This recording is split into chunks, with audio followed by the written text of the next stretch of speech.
Test 1 2, test 1 2. Okay, good morning. This is the Jersey Hermit with another retro video game stream. Today we're playing Police Quest from 1987 by Sierra. Apparently my microphone was not on there for some reason, and I have no idea why. But it's fixed now. So, let's get into the game, shall we? So we're playing the role of Sonny Bonds from the Lytton Police Department. So we have shift today. First things first, we do need to get ready for shift. And this game uses a text parser, so we're going to be typing a lot of commands in to tell it what to do. Can you believe that? Morris Fudley. Every day he showers here because he's too cheap to shower at home. Oh, boy. Okay. So first things first, open the locker. Your locker's too far away. Okay, try now. There we go. Take gun.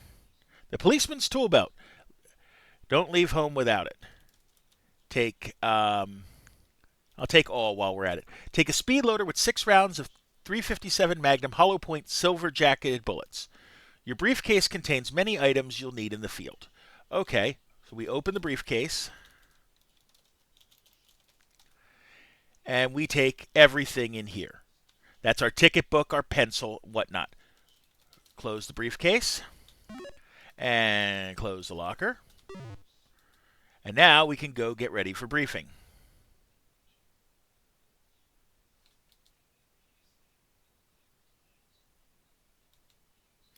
Okay, briefing is up here. We're here in time, so we'll read the paper. And again, yeah, I know the graphics suck, but it is what it is. Okay. Read paper. You pick up this morning's edition of the Lytton Tribune. The city of Lytton, once a beautiful, peaceful, quiet city with few major crime problems, is now experiencing rapid growth and prosperity. But along with growth has come an alarming increase in the crime rate that is threatening the peace of Lytton. Police Sergeant John Dooley states that dangerous drugs are showing up on the streets and in our schools. The homicide rate and prostitution are at a level the city has never seen. The Tribune has learned from a reliable source that a big-time drug dealer with a street name of Death Angel may be responsible for the drug traffic. Lytton PD Chief Whipplestick has nominated Sonny Bonds. Drugs are indeed dangerous, yep.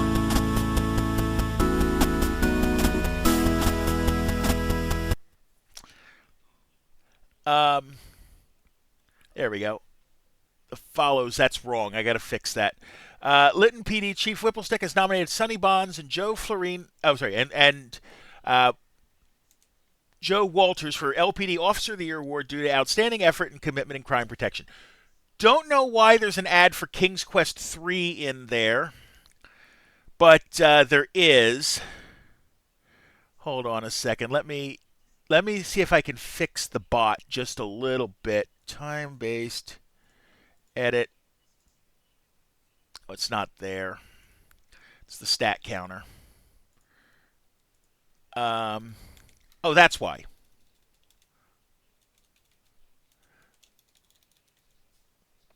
That should fix it, and it'll re-think. How are we on this rainy Thursday? Not bad. Not bad at all. So then we have the other story. President Hickel was in Smugsville yesterday evening observing the annual migration of the red-bellied swamp codlers. The president, who has been a bird lover since childhood, rates the mating dance of the codlers being as spectacular as the golden-crowned scumsucker. The president candidly admitted that he once skipped the Geneva Arms Convention to watch some old codlers mate. The president says a bill is presently before the Senate proclaiming National Codler Day. Escaped. Lytton City Jail reported the escape of a female prison inmate last night. Florine flustered Flora Paxton flew the coop by hiding beneath a pile of soiled prison laundry in a hand-pushed basket. Okay. All right. Sonny Bonds, please find your place. Briefing is about to begin. Our place is up here. This is your assigned position for briefing.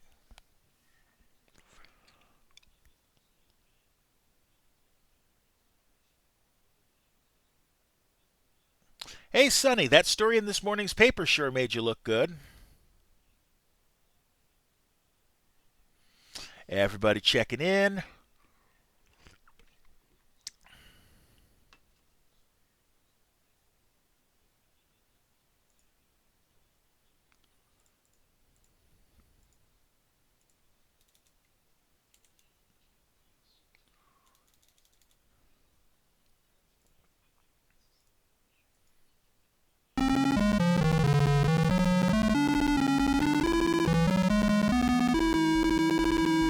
It's Taylor Ham just entered the monthly giveaway.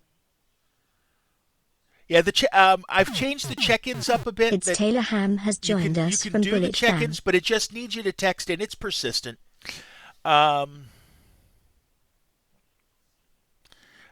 Sergeant John Dooley briefs the... It's Taylor Ham just ordered a Okay. pizza. Sergeant John Dooley briefs the 1300 shift, beginning with the latest hot sheet of stolen rides. Welcome back, men, said Sergeant John Dooley. I hope you enjoyed the long weekend. Now listen up. We're looking for, and I'm going to grab a pen or a pencil here, I think. Do I have one? Yeah, I do. Just to write these down because we're going to have to take notes. We're looking for a black 1983 Cadillac, license number LOP1238, VIN C03456-218, reported stolen last week. Try hard to find it so I can get that Malcolm Washington character off my back for a change. Dooley continues. Now hear this. Last night, 3 teenagers were arrested in 3 separate arrests, each for drunk driving. 2 of the 3 were in possession of cocaine, and all 3 attend Jefferson High School. That should tell you something, boys and girls. 3 teens arrested driving. 2 with cocaine. Okay. Well, that's it for today. Watch your butts, kids. We don't want old Chief Whipplestick whining about our industrial injury stats going up again. Sonny Bonds, your call number will be 8332. Okay, there's the briefing. We're going to take notes. Note. License plate LOP 1238. VIN C03456-218. Black Cadillac. Okay, we did that. Now we can look in the pigeonholes here. Better write some tickets if you want to keep Dooley off your back. Let's move out of the way, let him go by. Look in pigeonhole. You look in Jack's pigeonhole and see a message that reads, I shot the last sucker that nosed around in my pigeonhole. Okay. Try this one. You check your pigeonhole and find a handwritten message. Sonny, how's about an 1198 at Carol's Caffeine Castle later in the shift? Steve. Since you no longer need the message, you discard it. Now I can save, and I'm going to save. We'll just use TJH. Just so that we have a save file in case something goes wrong. It sure clears out quick around here. So we're going to need a radio. You pick up a squelchy, noisy, but workable extender. And over here we need to take our keys. Take keys. You take the patrol car's keys from the keyboard. Now we go out here.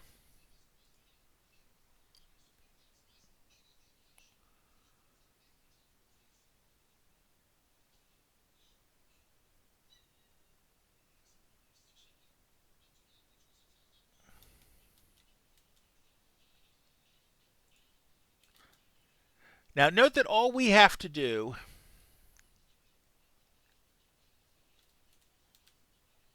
I'm going to fix one other thing. I know why it's erroring. Yep, there we go. That should fix the bot completely. Okay. So now we have to go to our car. Now, police procedure says I have to walk around the car. And this game is very heavy on police procedure. So we walk around the car.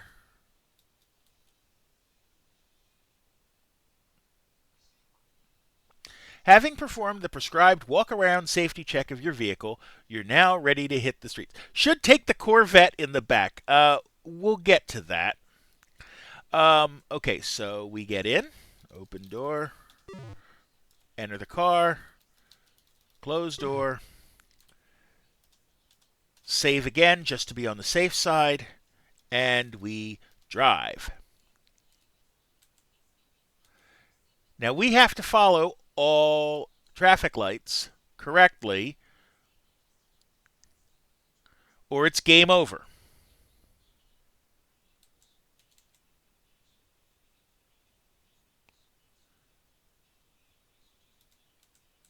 Okay, right. It's up again. I can drive a little faster at least.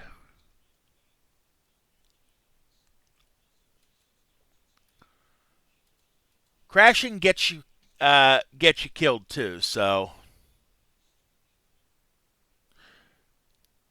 8332. Respond to 1183 southwest corner of Fig and 4th. Okay, let's do that.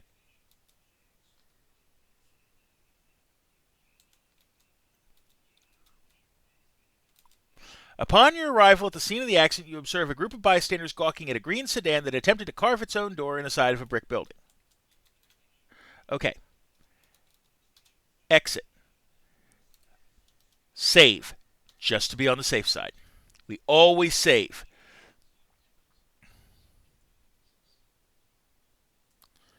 All right. So let's get out of the car.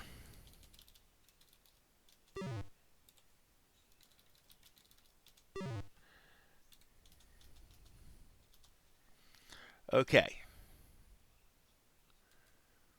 We're going to walk to the driver.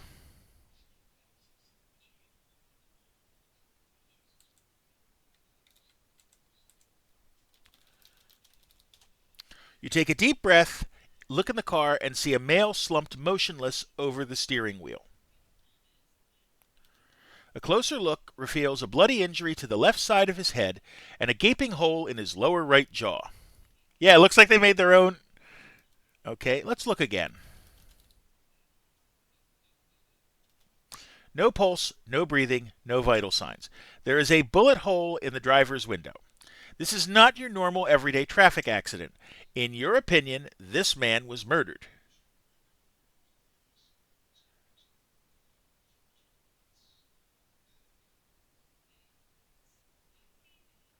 Okay. Well, we have witnesses.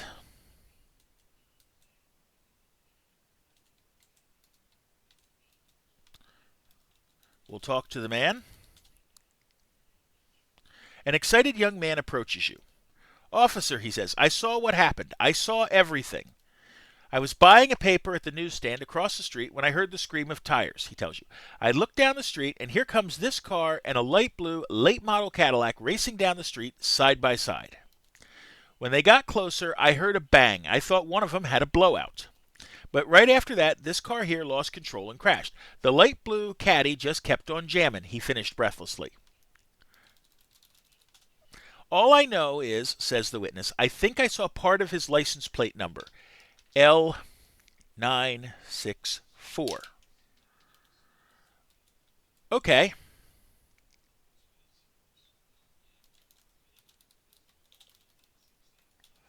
Note. Light blue Cadillac. License plate L964. And we're good there. All right.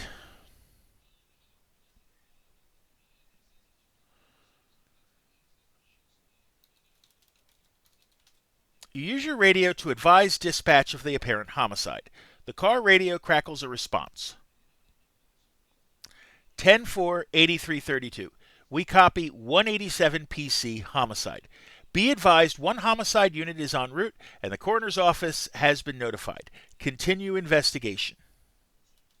You notify dispatch of the vehicle information. 10-4-8332. We copy 187 PC homicide. Continue investigation. You notify dispatch of the vehicle information. Dispatch, this is 8332. Be advised, description of suspect vehicle is late model, light blue Cadillac. We copy light blue Cadillac, partial license L964. I think I got to do it one more time. 10-4-83-32. Hamilton and Dooley are en route. Estimated time of arrival is momentarily.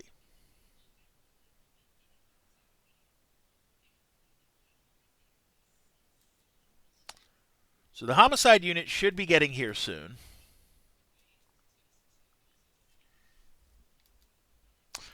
There is the unit. Homicide Detective Oscar Hamilton arrives with Sergeant Dooley. Dooley tells you, Bonds, Detective Hamilton will handle the investigation from here. Hit the streets and try to find the rat responsible, said Sergeant Dooley. I'll introduce the witness to Hamilton. Okay, so far so good. We've successfully done this. Save. Let's get in the car.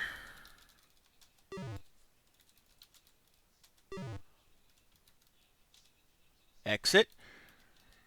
Save again. Oh, that's going the wrong way down the street.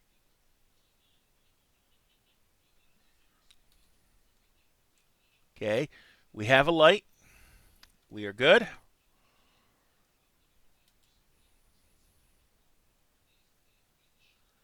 Drive around a little bit.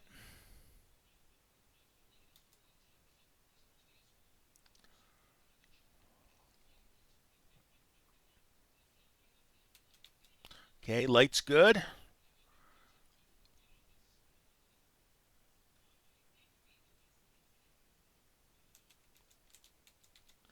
Okay, wait for the light.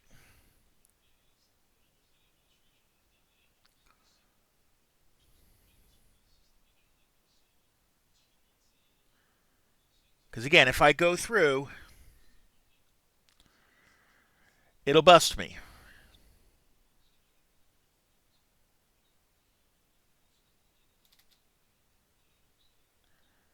Okay.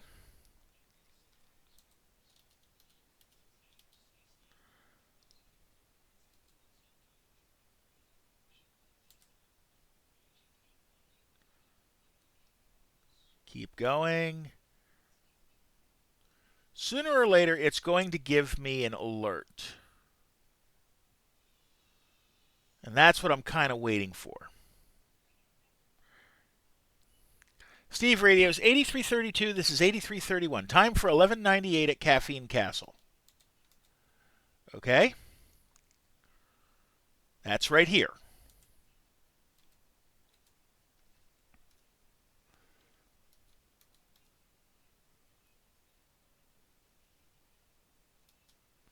Okay.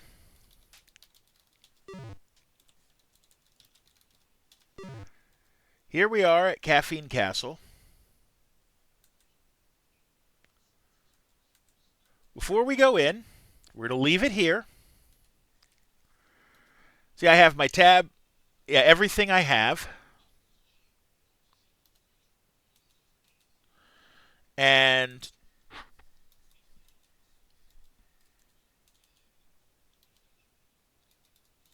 I'm just looking. Notebook. Yeah, notes. That's the last notes I have. Okay. So we're going to take an ad break real quick. I will see you guys in 60 seconds. I do take an ad break every 20 minutes or so. We'll see you then, okay?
Okay, we are back. Let's continue.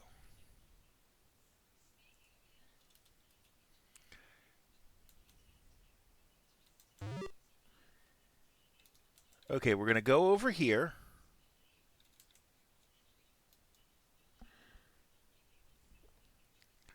and we're going to sit down and talk to Steve. Boy, this weather's been great.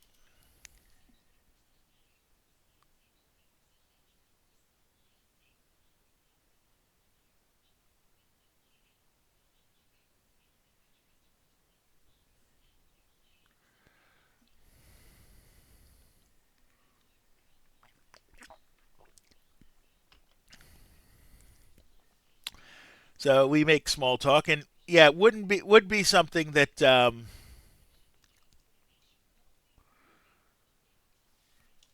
it again. Hey, Sonny, it's good to see you. We'll do it a few times. Yeah, there we go. That should do it. If it's repeating itself. Carol sets your coffee down and says, "Here you go, big boy. One caffeine IV."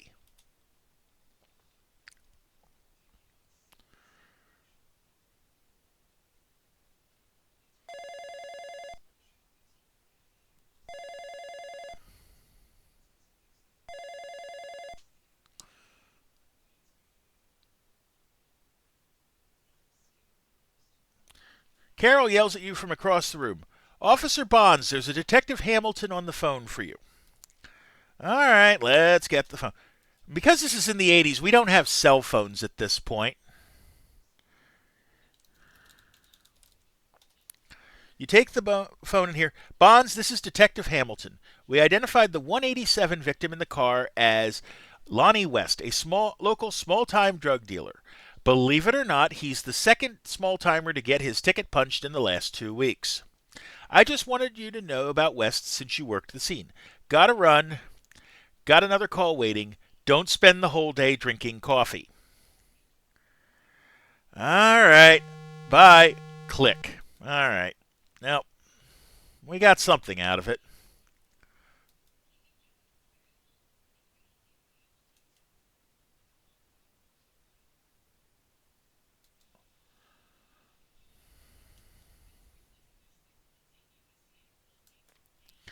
All right. Save and drive.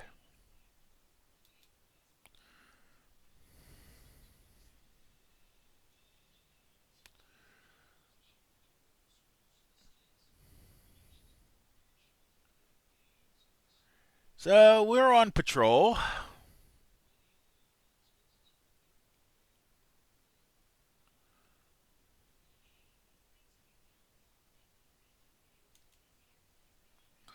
We'll see how this goes.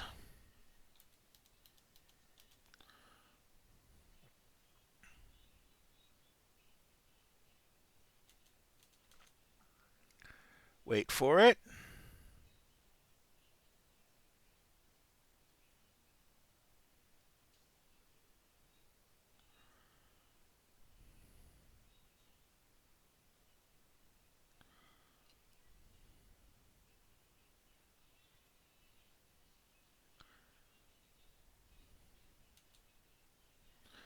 Ooh, that was close. I thought I was going to hit that.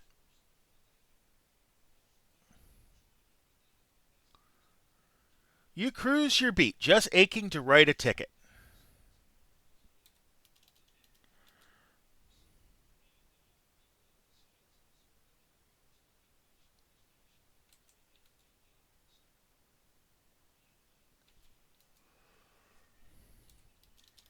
I know, I'm saving compulsively.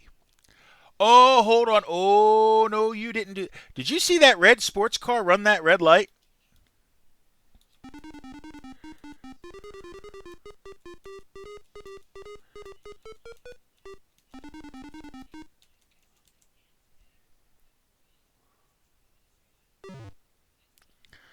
That's why. That's why we're being careful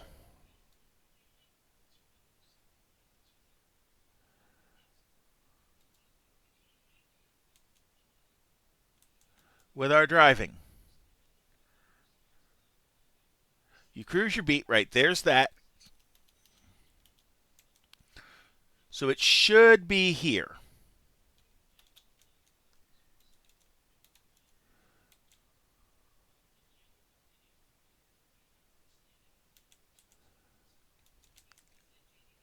Did you see that red sports car run that red light? Yep, we did.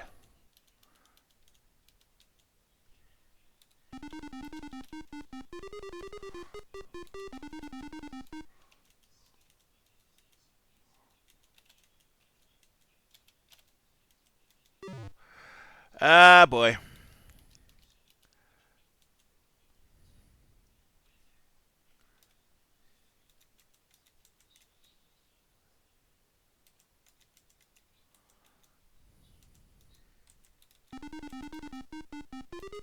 Come on.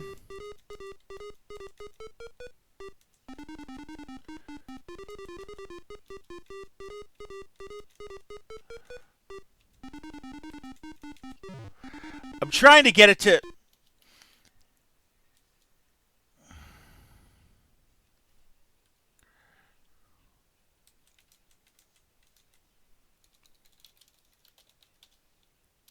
You need to observe a violation. Okay, so I've got to tell it to pull over. Okay.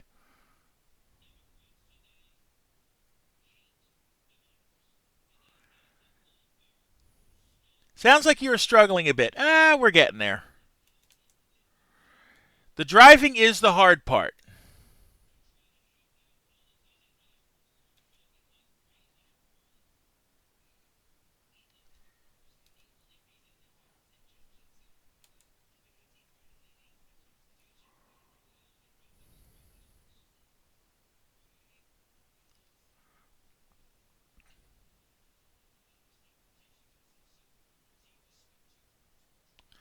So I'm waiting for this car. It's probably going to be this car again.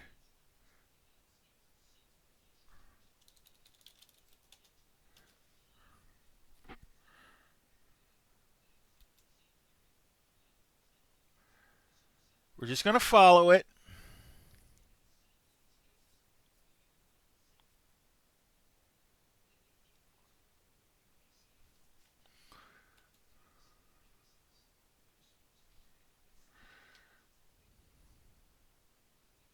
We'll lose it and see what it does. See if we can see another one do it.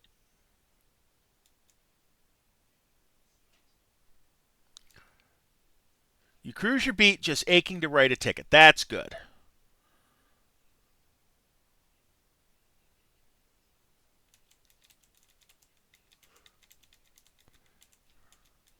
Did you see that red sports car run that red light?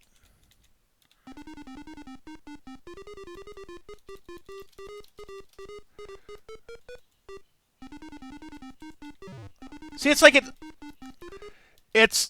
I've seen the car do it.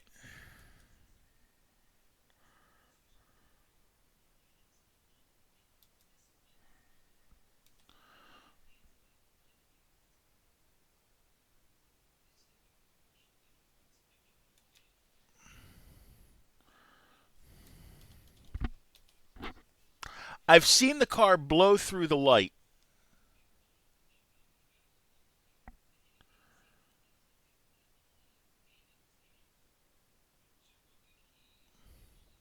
And I got to make it work.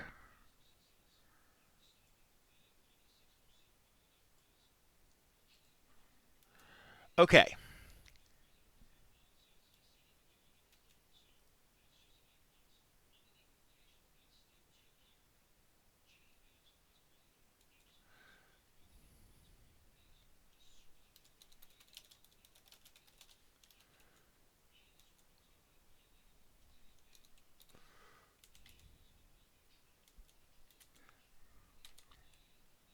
You activate your red emergency lights and observe the sports car pull to the curb and stop. Okay.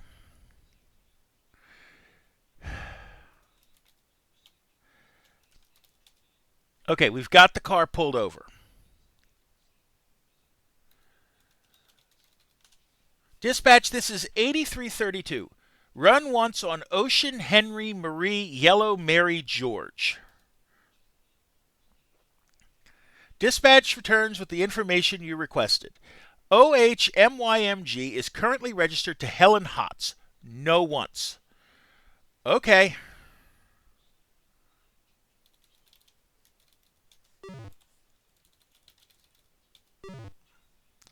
Save. All right.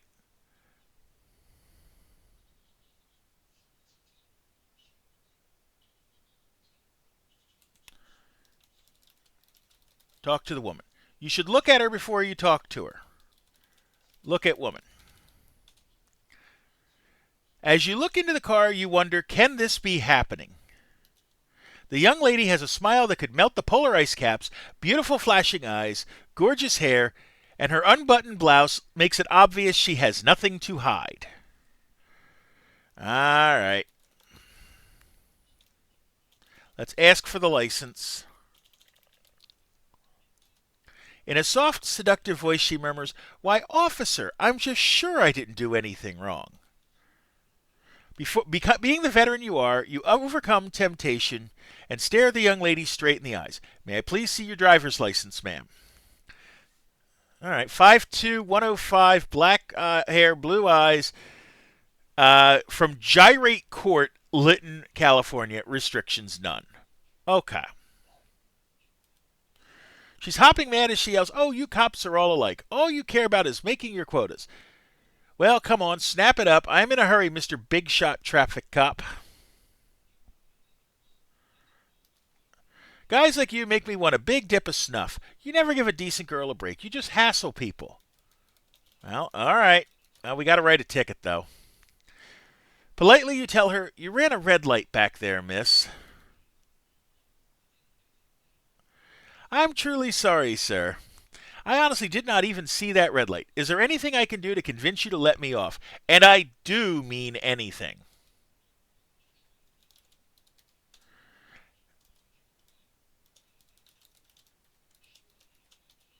"I'm truly. What's a tell?" "No.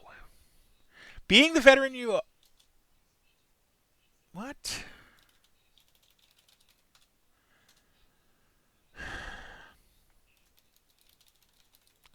Return the license.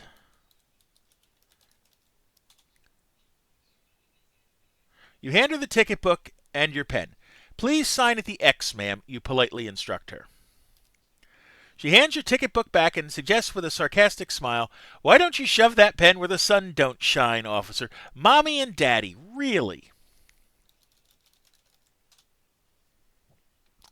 She verbally pounds you again. "Officer, did your mother have any children that lived?" Now, you've given her the ticket. She replies in a voice, "Just remember, fish breath, I'm going to file a complaint on you. I'll cheat, lie, and do anything possible to get your little fuzz butt in trouble. You hear me?" "Really?" "All right. Let's get out in the car. Save the game. And drive along." Enraged, the young woman shrieks as you drive off, "Your mama wears army boots, you head." Whatever. "Yep, just doing my job. Exactly, Dingo."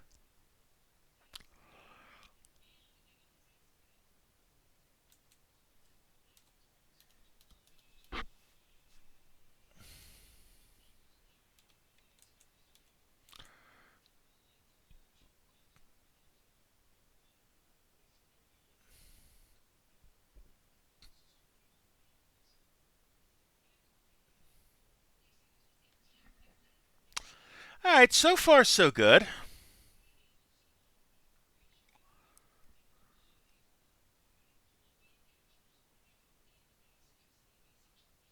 Stop at the red light.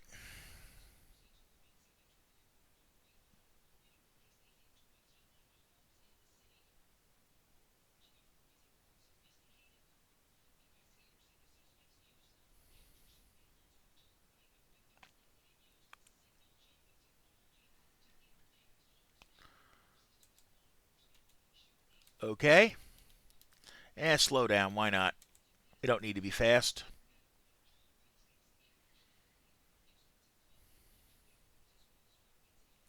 8332. 8332. Respond to a complaint at Carol's Caffeine Castle. Well, we know where that is.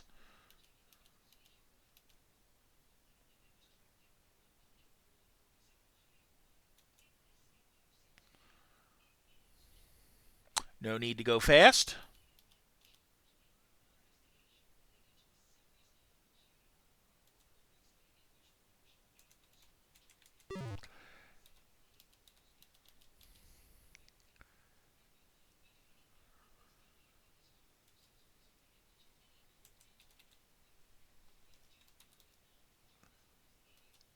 Okay, here we are.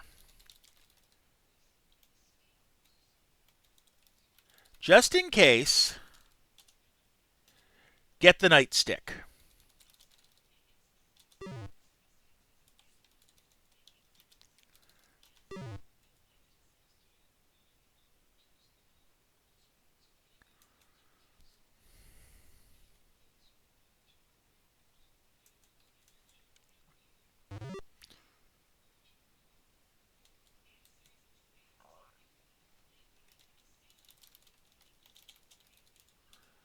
Carol is obviously upset as she blurts in a loud tone of voice, "Oh, Sonny, those drunken bikers in the bar next door are taking up all the parking places in front of my cafe.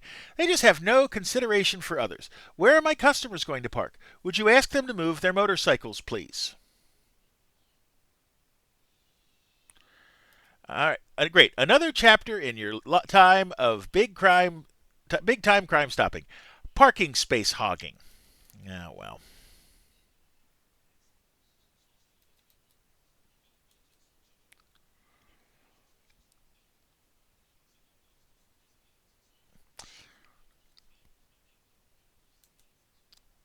All right, let's go. As he heads for the back room, the bartender mumbles under his breath, "Here comes trouble." The leader of this bunch comes over and he says, "Well, if it ain't the Tidy Bowl man." "How do you plan to make us move our bikes, Wimp? Why hurt these... Hey, good night, pig. We're going to not kick the out of you. You remove your PR-24 and take a defensive stance. The head biker quickly backs down, saying, "Excuse me, sir. If you're going to be rough with us, we'll just leave quietly." "Come on, guys. Let's blow this joint."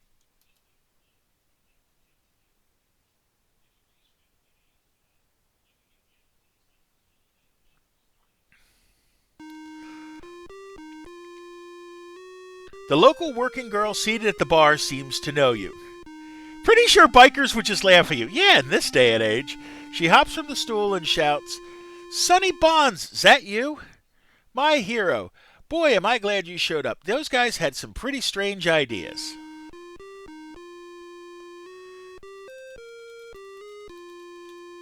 "Obviously, you've come to the right place." Sweet Cheeks Marie spills her guts to you. "Hello, Ashik. How you doing today?" Turn down on my side. "You know what I heard the other day," says Marie? "There's a big dope man trying to take over Lytton. He likes to call himself the Death Angel. I don't know no more about him, but this John was sure a peculiar duck. I only seen him once, and I'm not sure about his name. I think it was Kaufman or Hoffman or something like that. He's a real spiffy dresser, but the funniest thing, the guy has a sweet little flower tattoo above his left nipple. It was kind of cute, actually." "That's the only real news in town, sweet thing. In return for the information on the Death Angel, you tell Sweet Cheeks of the upcoming undercover crackdown on prostitution called Operation Trick Trap." "All right. I'm doing well, Ashik. I'm making it through the day." "So long, sweetie," says Sweet Cheeks Marie. "Come see me sometime when we can spend more time, darling." All right. Let's pause the game, and we're going to take our ad break, and I'll see you in 60 seconds.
Okay, we are back. First things first, save the game again.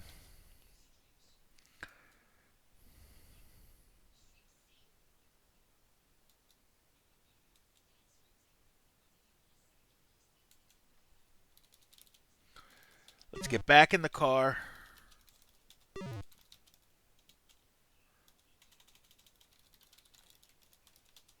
Okay, and now we can drive.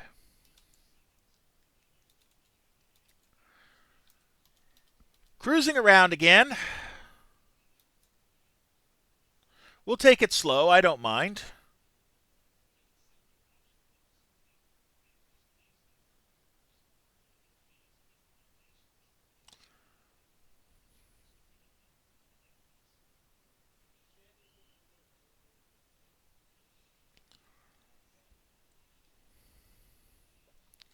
We're watching for another violation, basically.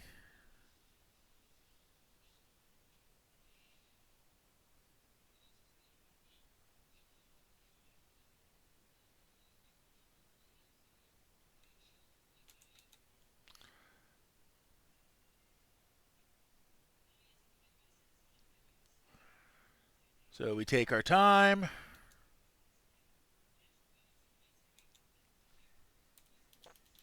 And yeah, I know. Again, I save a lot. I know that.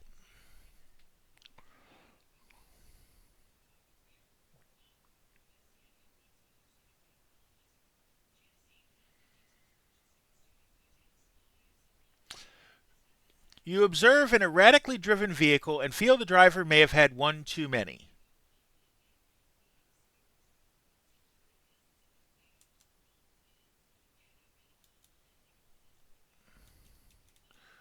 Which one's the erratic one?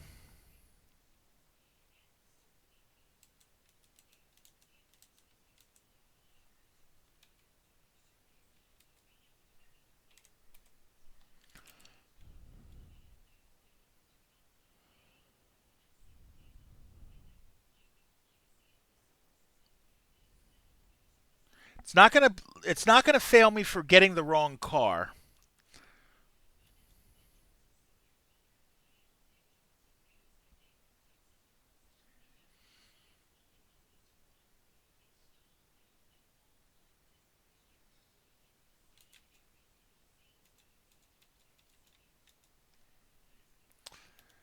I just got to find the darn thing again.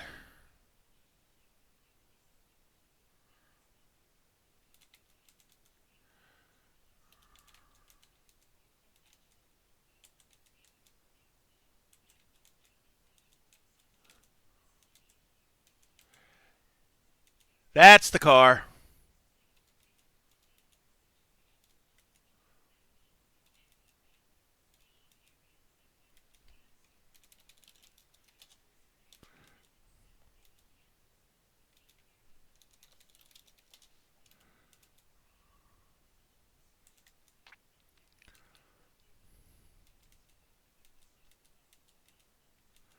There we go. He slowly pulls to the right, jumps the curb, and comes to a stop. Okay, first things first. Use the radio. You radio dispatch. Run check on personalized license plate PRG RMR1. It appears to be currently registered. PRG RMR1 is clear with valid local registration in the name of Art Sarabian. Record check shows 2 prior DUI convictions. Okay, let's handle this then.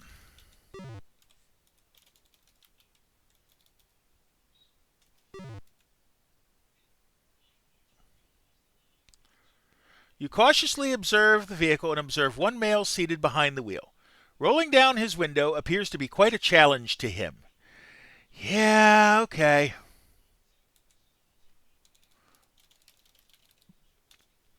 You look into the glassy, watery eyes of a middle aged man. He is certainly feeling no pain.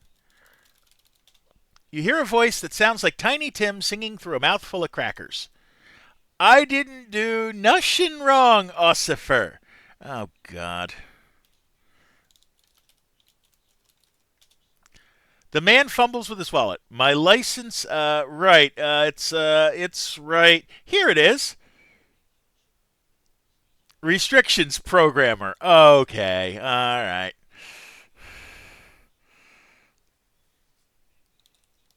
Since the information on the driver's license matches the suspect, you return his license to him. Get out. Yes, sir. Excuse me, but you're blocking the door, officer.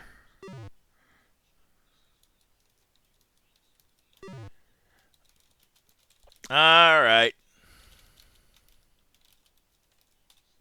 You correctly administer the field sobriety test and are amused as your subject gives his best imitation of a young swan attempting its first takeoff. Ah, boy. Nope. The drunk begs you, could you cuff me in front, please? I'm not feeling so good. Yeah, we don't do that. Not wanting to take a chance, you explain, I'm sorry, sir, but departmental policy dictates that all custody arrests shall be restrained by proper handcuffing procedure, and that means behind your back.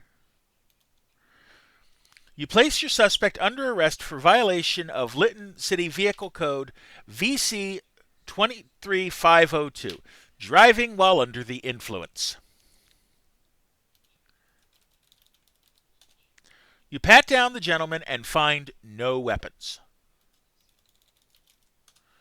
Reluctant, he says, okay, where are we going?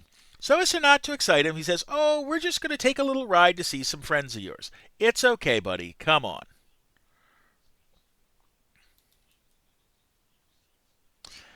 All right.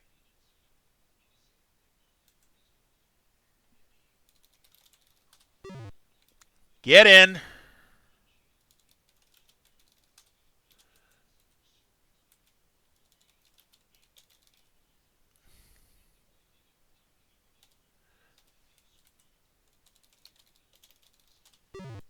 All right.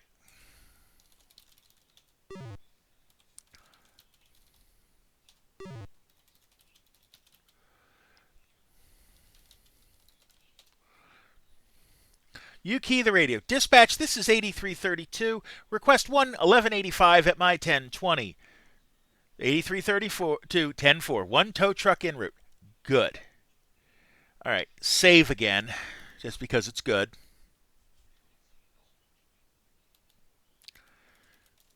Drive. What about my car? Don't worry, it'll be towed somewhere safe at your expense. All right. To the jail.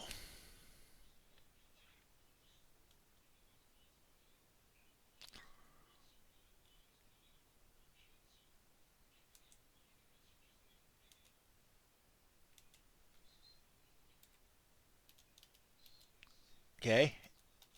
Exit. We're at the jail. All right.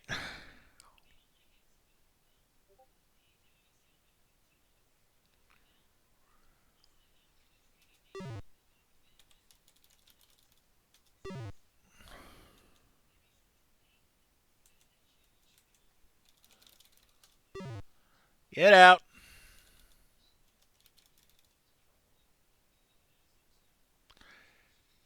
Oh, yeah. See if you can walk up these stairs without falling down, you order the drunk.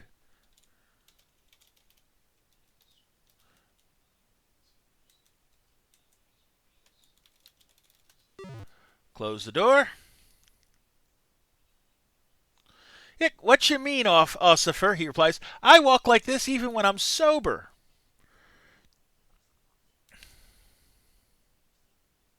Watch your step, Art. We don't want you falling down the stairs.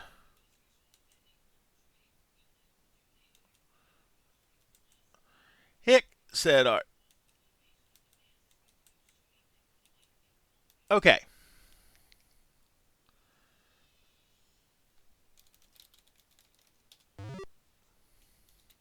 By rule, I have to put my gun in the locker.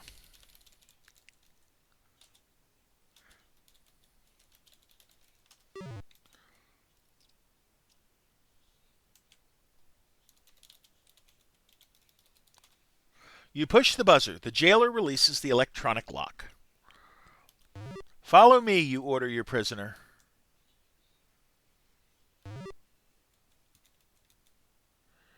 The jailer greets you with a friendly, "Oh, well, old Bonds is loose again." The jailer says, "What can I do for you, Hot Pencil?" You remove and inventory the prisoner's personal property, then hand it to the jailer with the booking slip.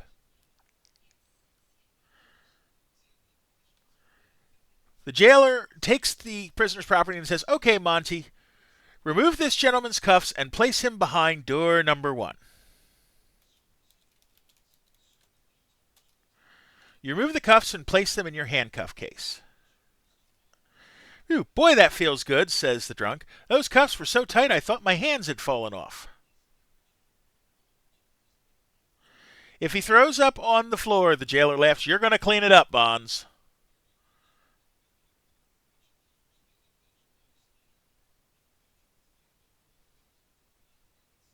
"Gee, thanks a lot, Ossifer," says the drunk. "I'm so happy I could just something." All right. Laura enters the jail and says, "Hey, Sonny, I need to speak with you for a moment. A position is open in the narcotics division, and according to Lieutenant Morgan, it will be filled by a veteran street cop.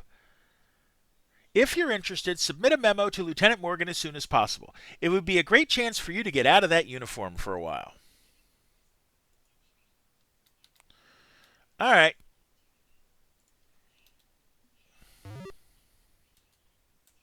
Just as Laura leaves, the jailer yells at you. The jailer yells, "Hey, Hot Pencil, come over here. I just hung up from talking to Dooley, and is he hot?" The jailer continues, "He wants you back at the office on the double." "Okay, we can do that."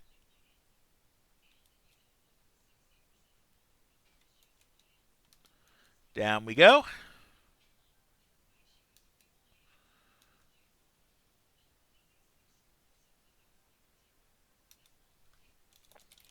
Open the door. Close the door. Hold on a second. I realize I don't have something. I got to fix something. Noise suppression. There we go. Put the noise suppression on again. Okay, because I hadn't played a PC game in a while. I forgot that setting wasn't on there. Okay, we are going back to the police station. That was stupid. Most of my problems are going to be driving, and I know that. Police station was on C3, if I remember correctly.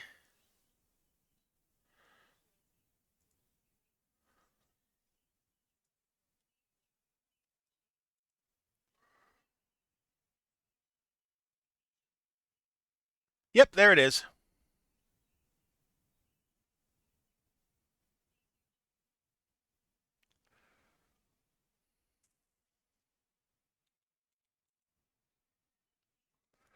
All right.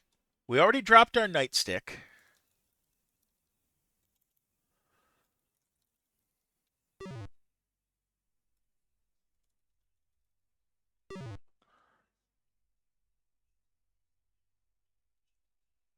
And we're going to go into the station.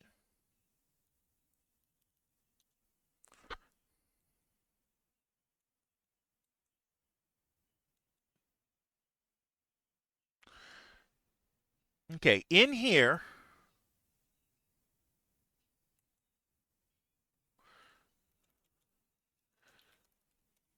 you write out a request for transfer to the narcotics division.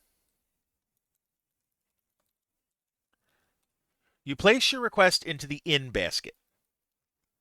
Cool.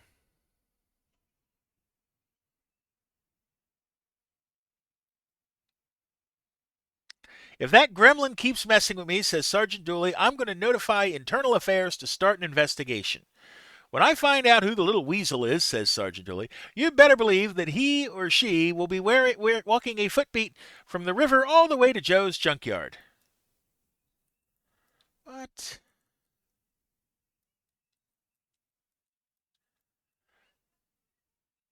Sonny, you should have seen Sergeant Dooley when he first discovered that chicken.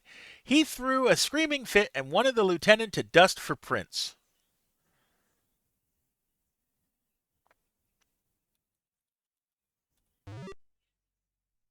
What happened? You can hardly believe your eyes. A full grown chicken with its legs tied together is flapping about and clucking raucously right on Sergeant Dooley's desk. Feathers fly everywhere. But that's not the worst. Unfortunately, the chicken has lost control of her bodily functions.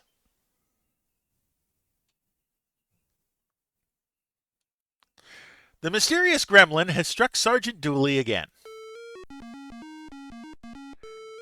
Sonny, if I find out that you were that inconsiderate, worthless gremlin, I'll hang you out to dry.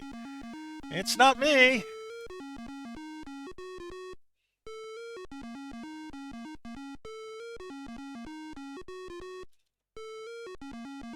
Do that in King's Quest 3 to get Feather. Yeah, see?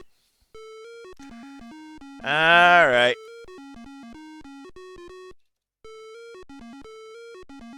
Let's get out of here. It's not me.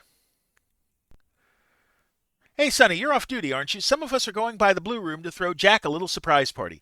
After you change clothes, why don't you stop by? Alright.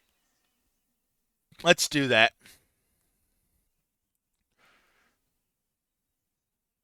Okay. First things first.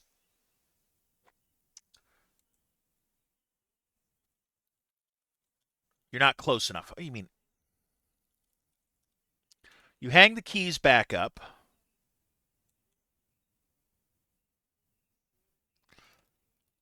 We're going to return the radio to the recharge stand. Russ, the keeper of the evidence lockup, says, "Howdy, Sonny. Haven't seen anything with your name on it come in lately." All right.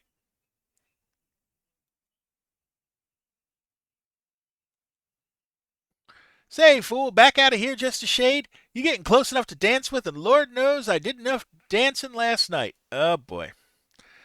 All right.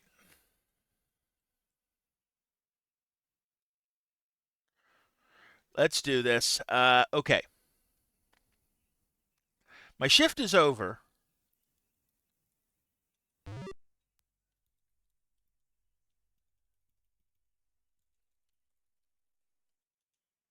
Regulations require a shower before changing.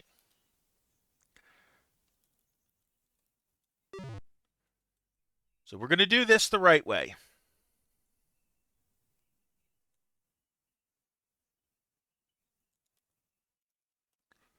Ah, there's nothing like a nice hot shower.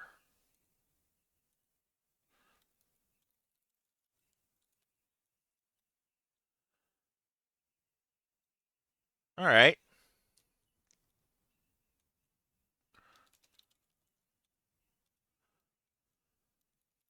Let's go in the locker. No? There we go.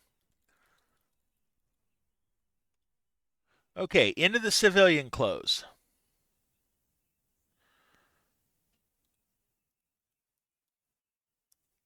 You grab the keys to your Corvette. Yep. It's Taylor Ham. If you're still here, that's why we have the Corvette out there. That is my personal car.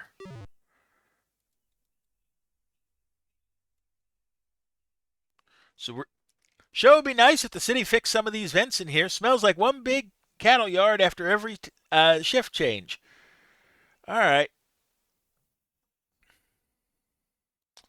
We're in our civvies.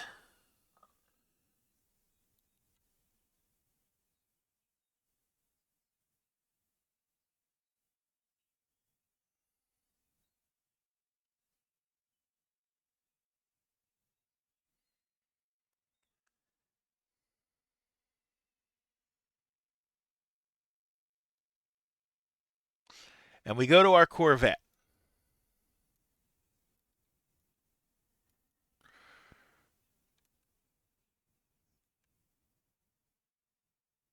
Now I'm not on duty, so I don't have to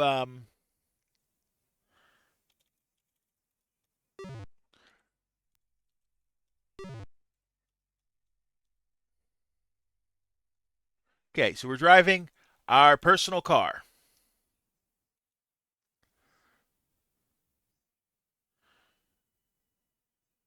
Now I know where the place is. I'm pretty sure. I want to say it's on B4.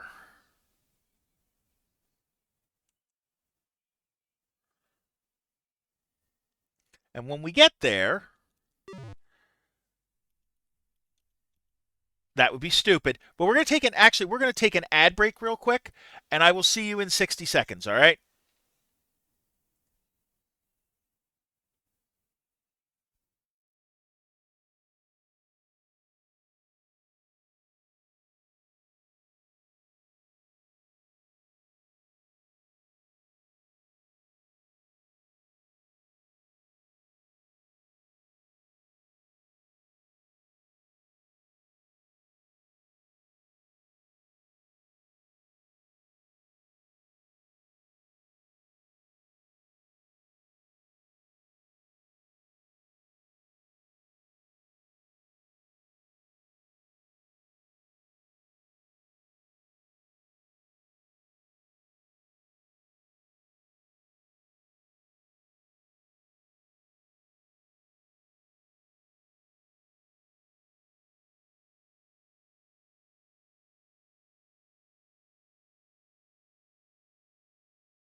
Okay, we are back. Let's continue. Drive.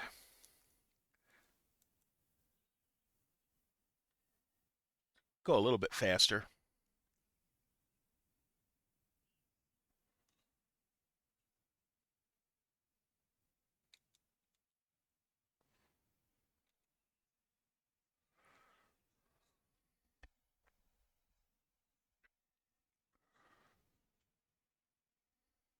Wait for the light to change.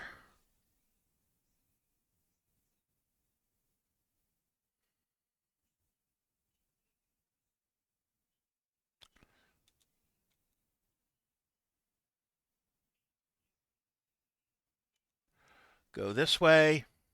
Hello, Sinful Missy. Welcome in. How you doing today? So I see you're a first-time chat.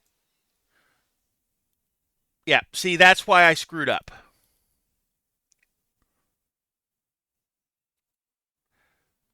We're green. New follower. Okay. I'll turn the in thing on. I'm good. How are you? So I'm curious. How did you find me?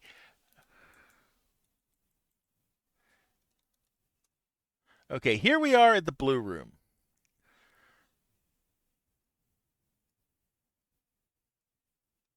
Let's get out of the car. From the Breakfast Club. Okay, I'll keep that in mind.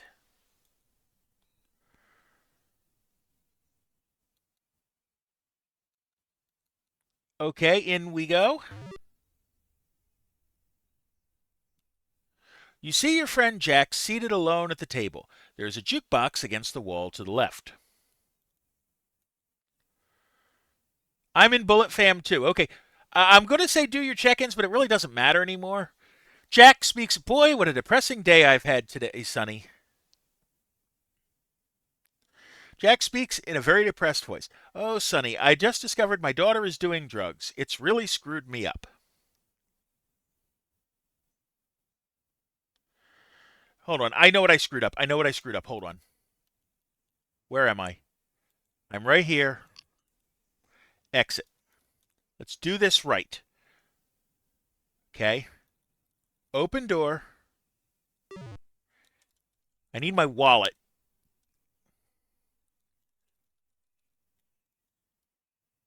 Get out. So what you're going to find here, Missy, is I play a lot of retro.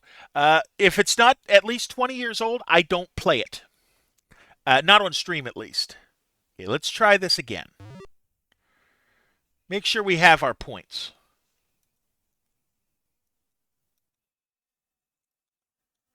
Boy, what a depressing day I've had today, Sonny. Yeah, defo nostalgic. Yeah. Oh, Sonny, I just discovered my daughter is doing drugs. It's really screwed me up. I know she's getting him at school, but I just can't finger the punk who's supplying. My life is going to crap. I can't talk to my daughter. She won't listen to me anymore. My drinking has my marriage on the rocks. My wife's ready to leave me. Everything's a mess.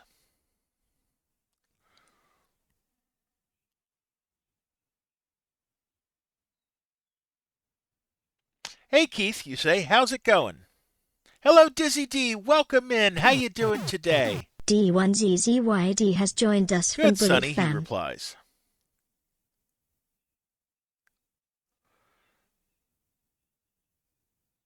Oh my god. Jack is totally surprised as everyone sings happy birthday.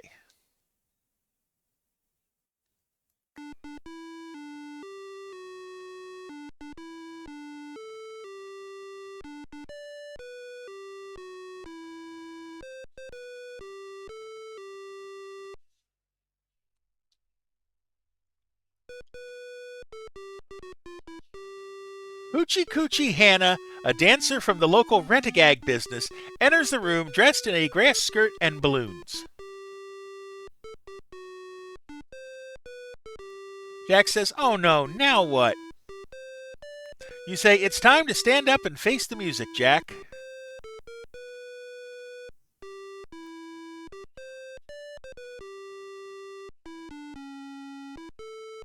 Wow.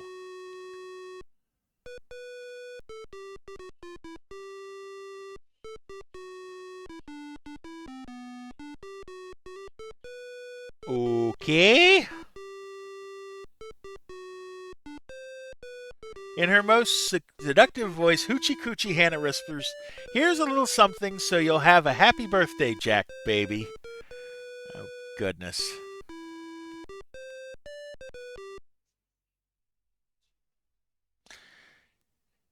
Keith says, well, Jack, you old codger, what did you think of Hoochie Coochie Hannah? You know, Keith, Jack answers, I think I'll ask Santa to put her under my tree this year. Keith pipes up, oh my gosh, Sonny, did you forget we swapped shifts last week? You're due at the station for swing shift briefing in 15 minutes. Uh-oh.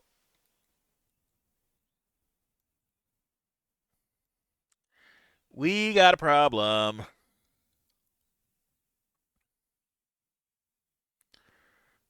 You'd better get moving, boy.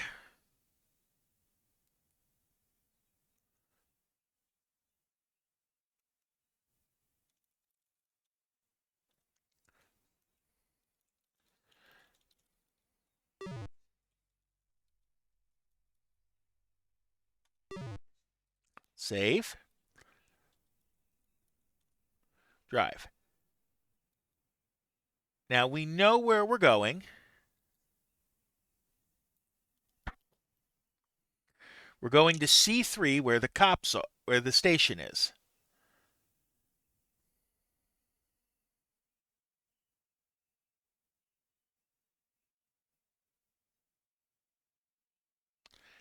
Come on, light.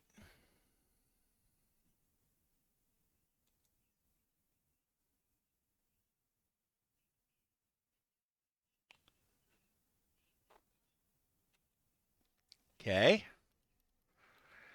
And you will notice I'm going to save a ridiculous amount. Hello, Red. How you doing today?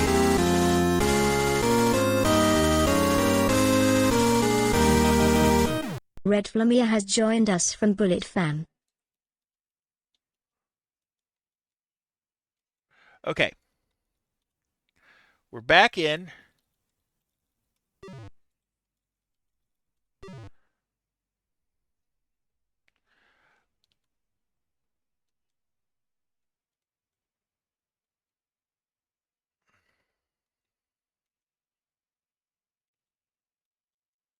Let's go back in the station.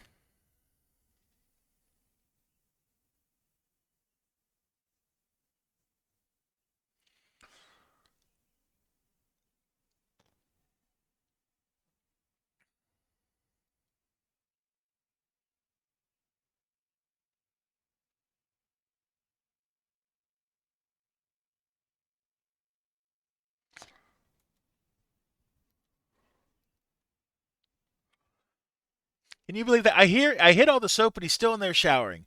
I wonder if his wife goes down to the river to bathe. Oh, goodness.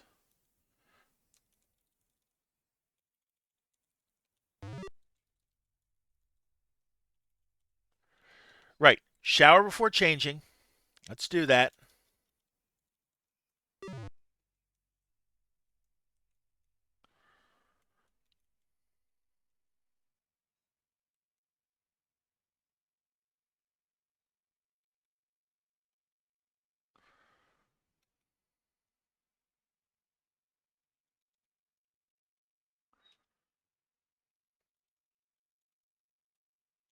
Okay, we got our shower.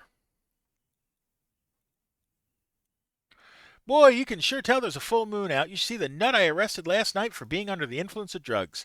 This dude was so wired he was nude breakdancing on loose gravel. His back looked like raw meat. Oh boy. Okay, let's get ready.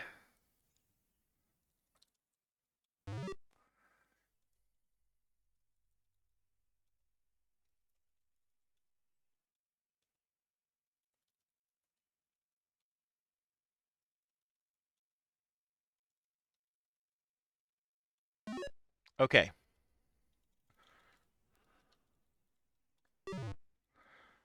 All right, we're changed.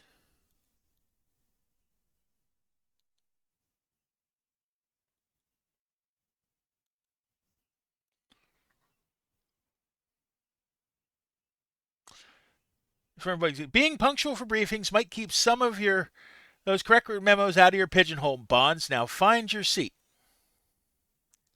Yeah, I don't have a choice in that one. There's nothing I could have done. Sergeant Dooley says, Men, we've received information from the day sergeant concerning a missing persons report filed earlier this morning. It seems that a Mexican male, physical description of 5'8", 145 pounds, black hair, brown eyes, by the names of Jose Martinez, was last seen by his wife 2 days ago getting into a late model light blue Cadillac. No one has seen or heard from Martinez since. This person has some previous arrests involving narcotics sales, says Dooley, concluding the briefing. Please be advised that this black Cadillac may be one and the same as the one involved in the recent murder of Lonnie West. We have a partial license plate number of L964. Dooley then proceeds to give everyone their beat assignments for today, concluding with yours. Sonny Bonds, your call number will be 8332. Keep it safe out there, boys and girls. All right, let's do this.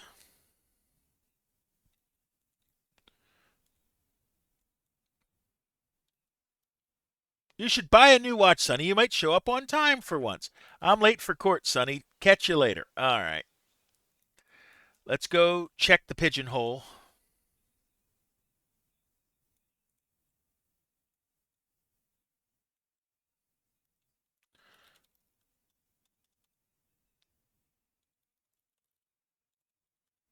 There's some messages, but they're not for you. That's right. That one's mine.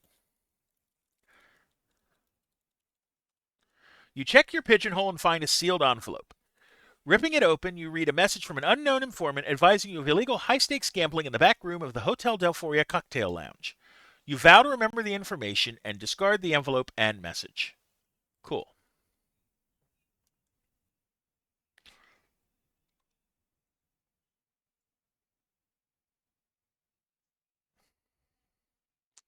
Now, I realize that I have screwed up a little bit, and we're going to fix it.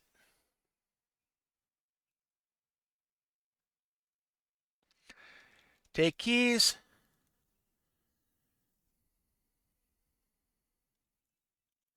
Take the radio.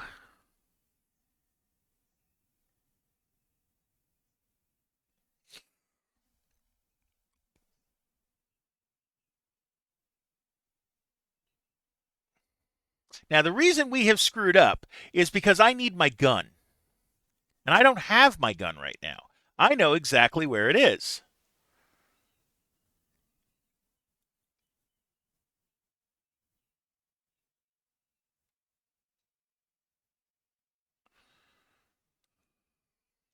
Oh, wait, no.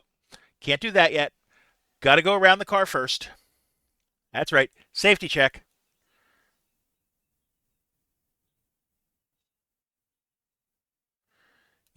There we go. Now we can get in the car. Because if we don't do that, the car will have a breakdown.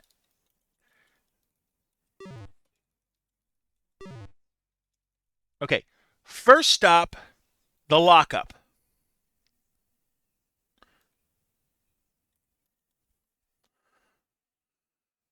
Because I realize I have left my gun in the locker.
Okay, now I have my gun back because I'm going to need it.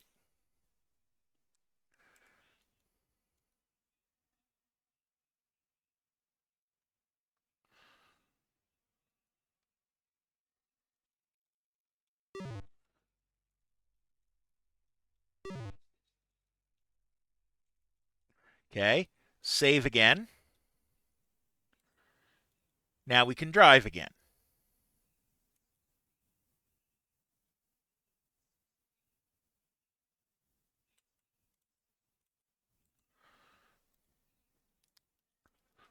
Now we're looking for something to do, basically.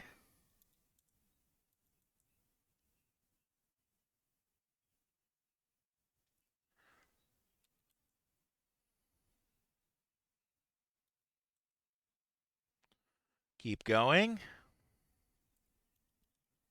I know I save way too much, but I don't care.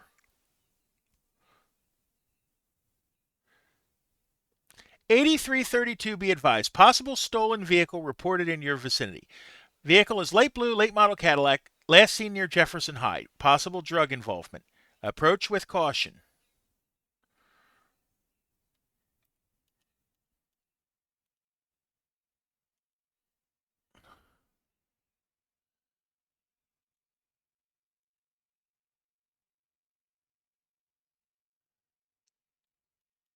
There's the car.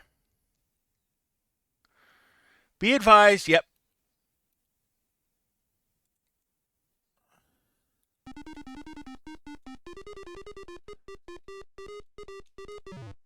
And that's why.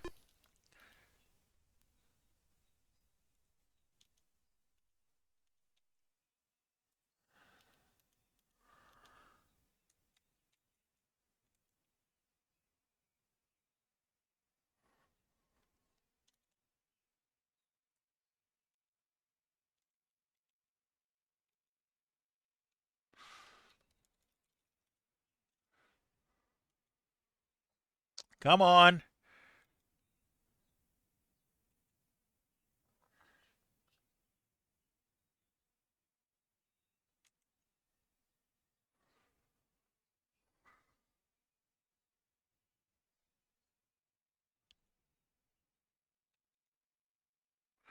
Noting your persistence and driving skill, the driver of the Cadillac pulls it over after his attempts to lose you fail.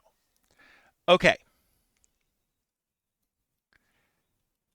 So far, so good. Save the game. First things first. You nervously key your radio. Dispatch, this is 8332. Request backup code 3. Be advised 8331 is responding code 3 to your location. Save.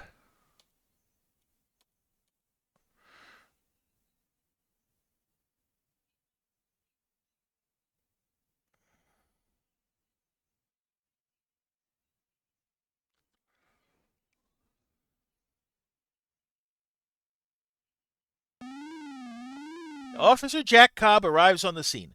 Cobb radios dispatch. Dispatch, be advised, hold all radio traffic until Code 4 confirmed. Dispatch responds, affirmative. 8332, this is 8331. Sonny, I'll cover you from the passenger side of your patrol car while you make contact with the suspect. 8331 out. Save. And we're going to pause the game, and we're going to take our ad break, and I'll see you in 60 seconds.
Okay, we are back.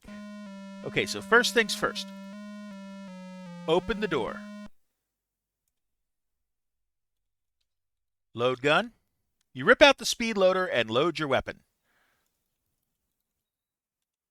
Draw gun.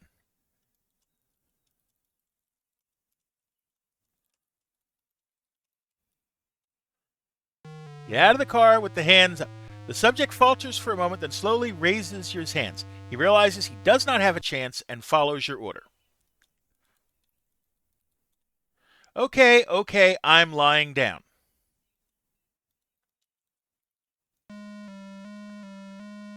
All right.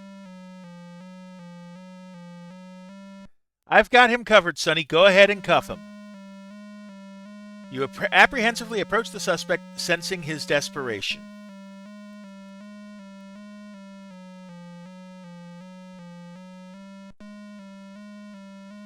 You feel relief as you close the handcuffs around his wrists. You search the suspect and find only pocket change, plus a loaded Smith & Wesson .45 caliber semi-automatic handgun. Right. The suspect pipes up, "Honest, officer, I only carry that for self-defense on the freeways." "Quiet down," you order him. "Hey, Jack," you yell to your backup, "how's about booking this evidence?" "Okay," Jack replies. "Okay. Stand." The suspect cuts you off short and says, "I know my rights, you." To be safe, you read his rights to him anyway. Carefully, you admonish your suspect of his Miranda rights. You have the right to remain silent. What you say may be used against you in a court of law. You have the right to an attorney. If you cannot afford an attorney, one will be appointed to represent you before questioning if you wish. Okay.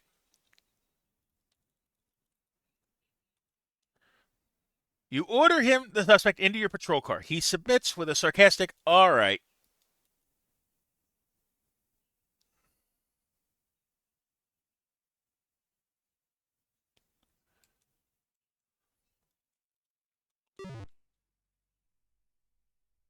Okay.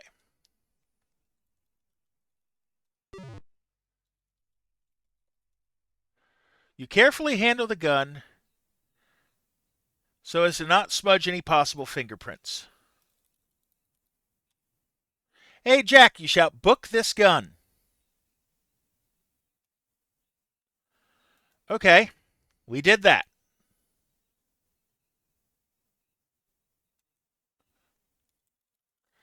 Let's check the license plate. You can't see it from here.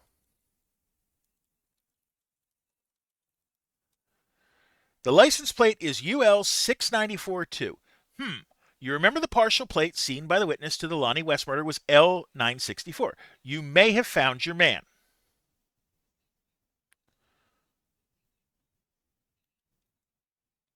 Okay. That's a good thing. Say, the door jamb of this suspect's vehicle is black instead of light blue. A closer examination of the door jamb reveals the vehicle's VIN plate. A quick rub with your thumb uncovers its number, CO3456218. That's the same number as the stolen Cadillac.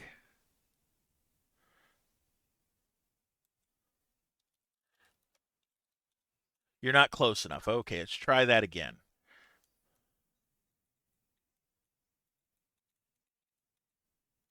Open trunk.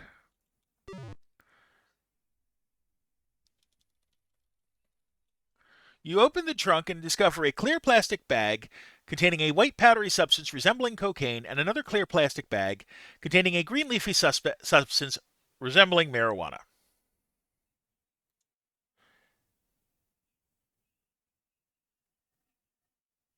All right.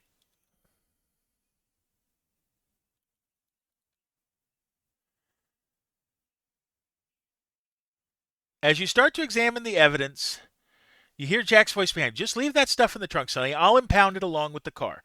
Okay, Jack, see you back at the station. Okay, so there's that.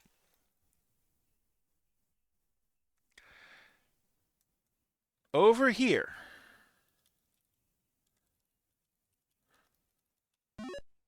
in the glove compartment, we have a book. You open the notebook. $2,000 RG, set up HD gambling, blackjack, initiate plan for dealer RO, meet JM and LW. That's Lonnie West, Jose Martinez, maybe? Cindy, $100. Okay. You leave the suspect's black book undisturbed to be impounded with the car. Two license plates. They look kind of the same. We have Marvin Hoffman from Chicago, Illinois, and Leroy Pearson from Newport, California. Huh. All right. Your partner will impound those items into evidence along with the car. Cool. All right. That's good.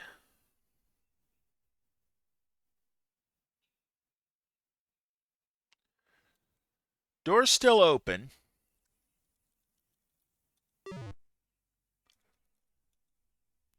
So now we go to the jail. Hello, Wrong Avenger. Welcome in. How you doing today? If anything happens to my car, I'll have my lawyer on you so fast he'll keep it down back there, Slimeball. Jack comes on the radio. Dispatch, this is 8331, confirming code 4 on felony stop. Wrong Avenger has joined Welcome us in your from Bullet royal Fam. toughness. And welcome in Alley Puff. How are you this morning? I'm doing well. So let's see.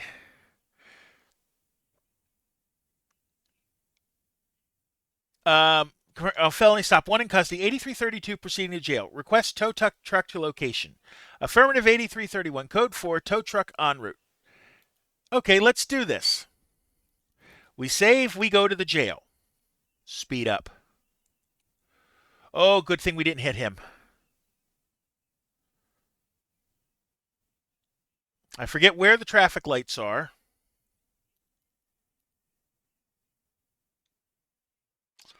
Not on this street.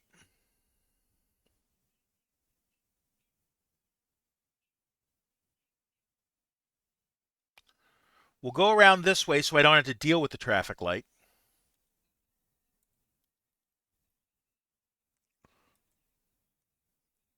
Okay, we're in the jail parking lot.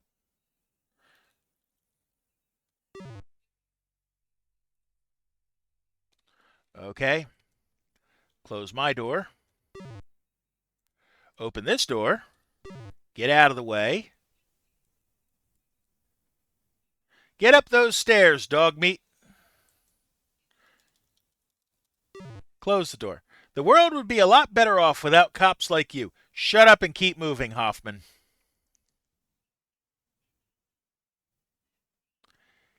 Your pizza party and bot squad check-ins don't work. I tried them. They should. You're going to find out this was a big waste of your time and mine. Trust me, we got you taken care of. We'll make it work. Don't worry. Hello, Imposter Cure. How you doing today? Okay. Put the gun in the locker. Close locker.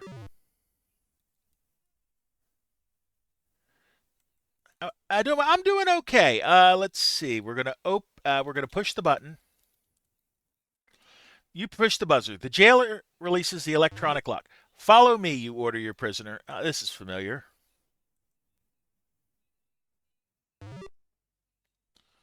The jailer greets you with a friendly, "If you are selling tickets, I don't need any." My goodness gracious, says the jailer. Here stands Bonds again on behalf of the people. This is one bad dude, says the jailer. What are you booking him for, Sherlock? Okay, drugs will do. Fill out the booking slip and give me his property. What's your name? The jailer asks your prisoner. The name's Marvin Hoffman, you scumbag, he responds, and that's all you're getting out of me. Deep down, you know this sleazebag is not the man he claims he is. You book him as Marvin Hoffman anyway, hoping his numerous felony charges will keep him in the slammer long enough for you to ascertain his true identity. You hand the jailer the booking slip and the suspect's property. Okay, Bonds, the jailer says.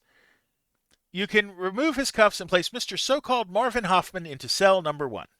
All right. You remove the cuffs and place them in your handcuff case. Your penthouse awaits you, Hoffman. Shove it, pig.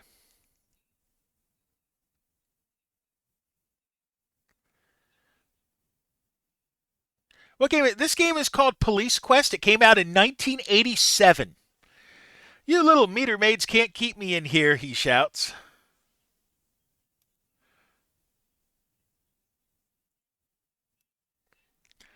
Hoffman yells, I'll be out of this tank before you finish your coffee break.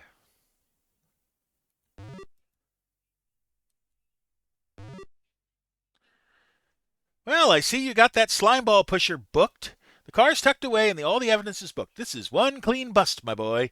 I received a call from dispatch on your way over here. Dooley wants to see you in his office when you are done here.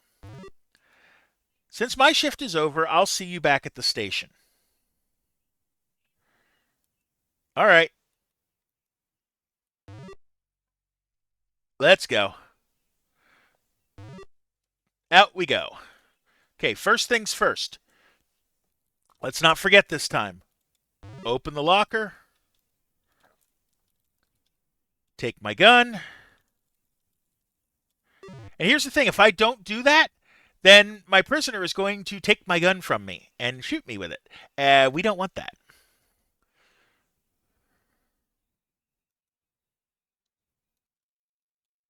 Get in the car. Close the car door.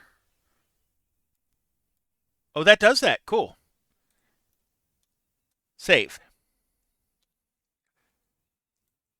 Off to the police station. I know it's on the next road over. Before I was born. Yeah, I play a lot of games. When this game came out, I was 5. Okay? So I didn't play much of it either until I was a little older. And that's why the graphics look the way they do.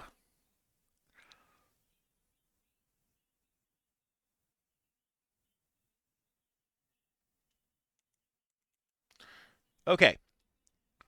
Open the door. Close the door. Let's go.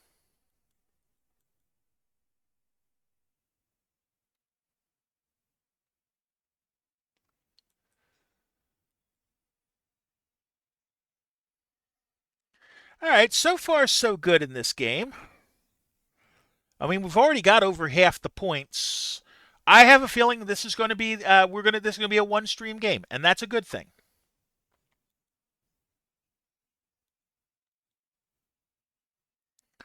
Okay, open the door.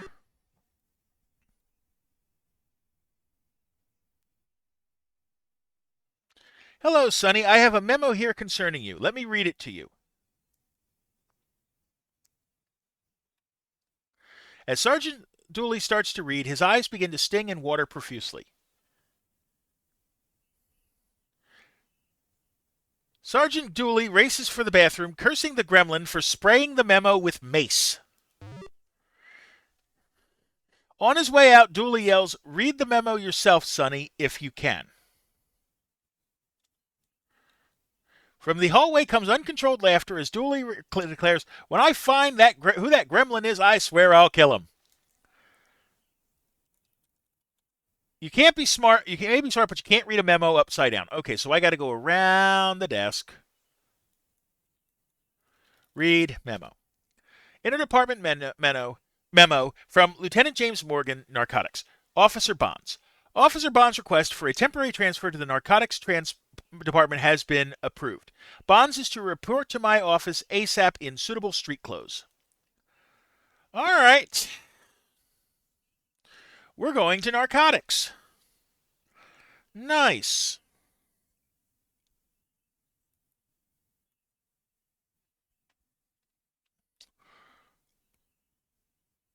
All right.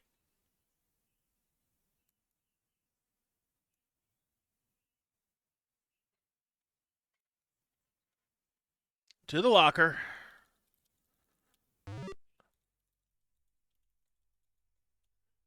Change clothes. Yeah, we got to do this.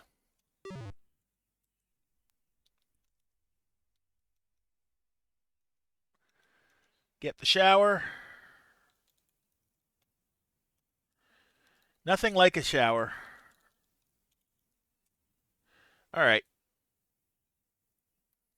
Back we go.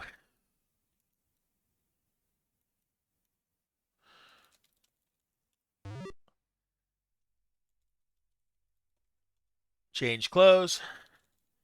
Take all the belt. Yep, everything.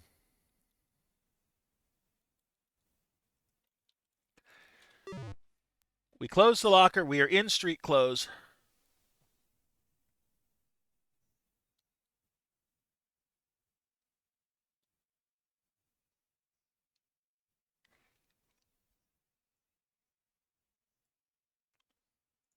We'll go back to the pegboard.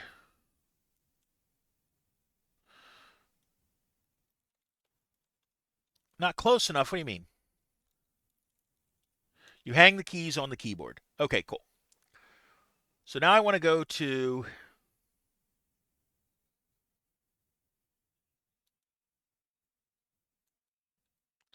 Hello, Stop Me Smee. Welcome in. Okay, we're going to save again. Hello, Sonny. Please step over here to my desk. Stop_me_Smee just ordered a pizza. Lieutenant Morgan welcomes you to the Narcotics Division and explains the necessity of your new image.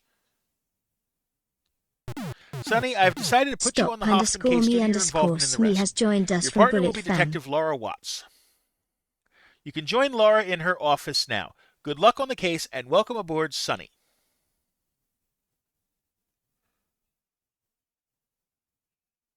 Okay.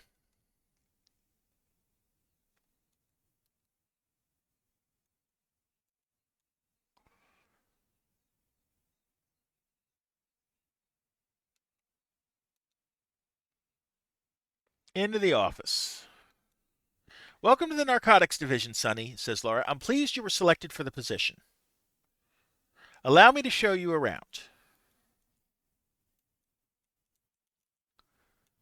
This file cabinet includes all our active narcotic cases, including Hoffman's file. Walk this way.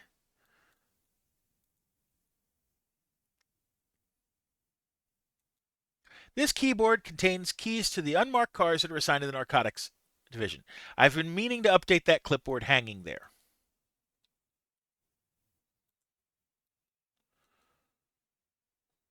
By the way, our radio call number is 83 Nora 10. This will be your desk. Since you have your new own desk now, your pigeonhole will be assigned to someone else.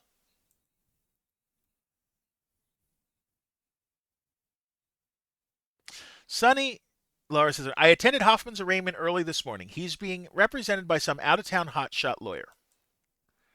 The jerk is convinced Judge Palmer that Hoffman is who he says he is. And that's not the worst of it. Judge Palmer set Hoffman's bail at only $500,000. We've got a show cause to justify a no bail warrant. If Hoffman gets out on bail, we'll never see his ugly face again.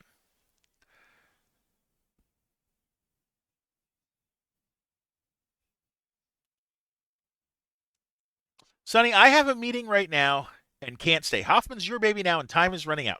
I hope you can discover some information that will convince Judge Palmer to hold him without bail. Okay, save real quick. I get control back once she leaves, right? Yeah. Open drawer. Read Hoffman file. Marvin Hoffman, alias Leroy Pearson. Identifying tattoo small flower above left nipple. Oh, we know who that is. Okay.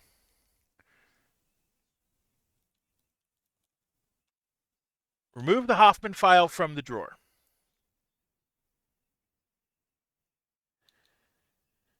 Take keys. He got busted for stealing a car originally.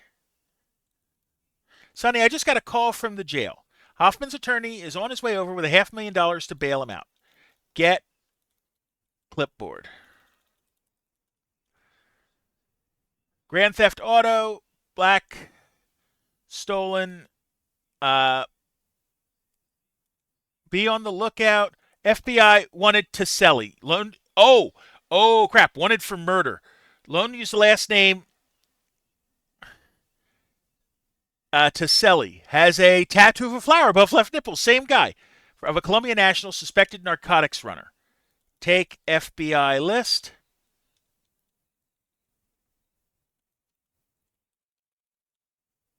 Aha! No, knowing Judge Palmer will find it very interesting. Drop clipboard. Let's get out of here. Save.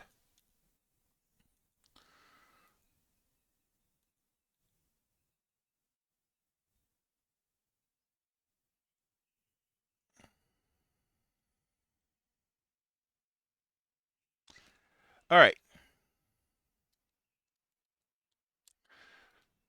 Wait, hold on.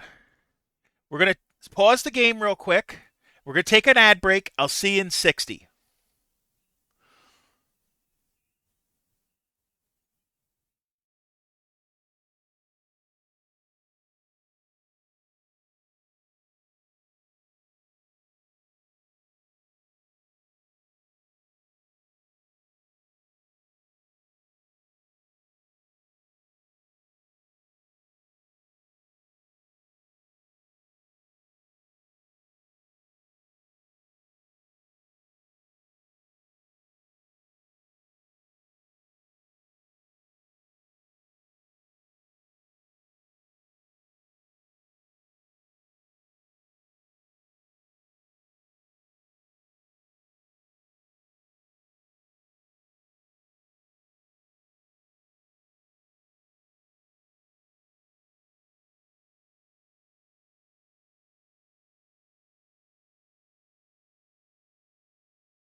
Okay, we are back. Let's continue.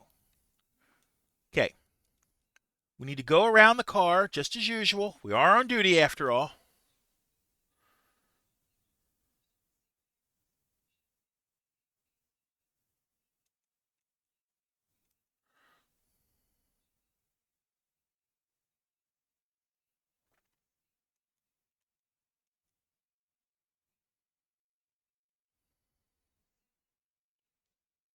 Yep, okay, good. Open door. Get in.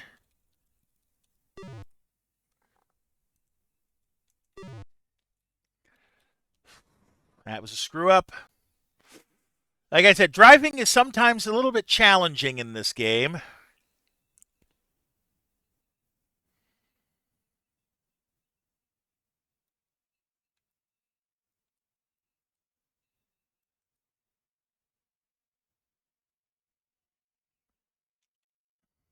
Okay. Open the door. Close door. Save. Go fast. It's this way.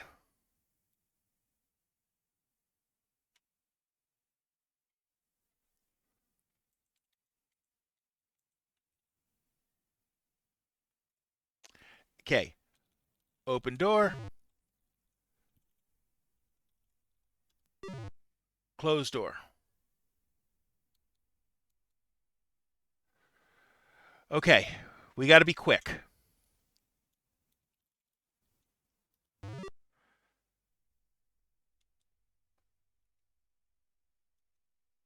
So, what is this game about? Day in the life of a police officer? May I help you? Emergency. Please wait a moment. I'll send a message with the bailiff. Okay.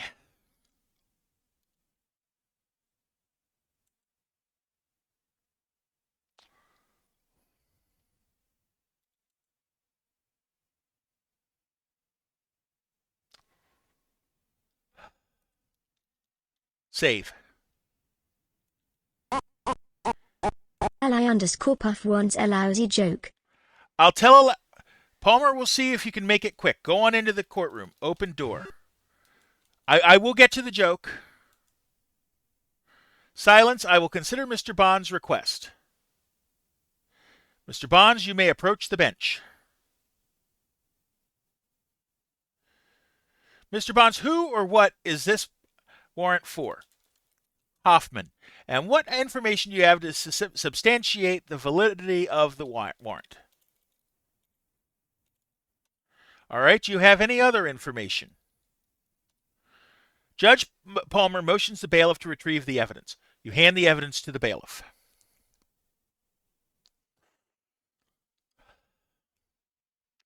Your heart races as Judge Palmer evaluates you. You think to yourself, this punk cannot go free.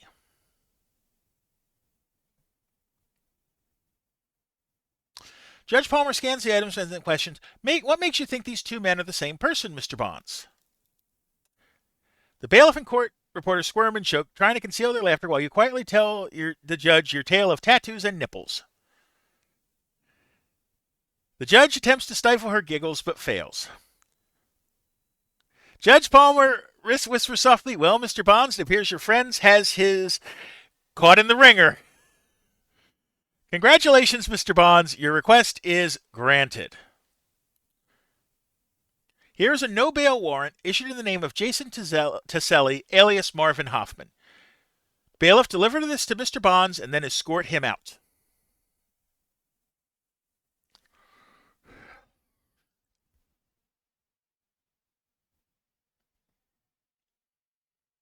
Here you are, Mr. Bonds. I hope you are not too late. Taselli's attorney is at the jail at this very moment attempting his release.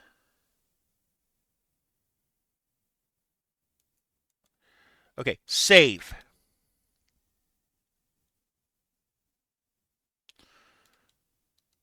Get into the car.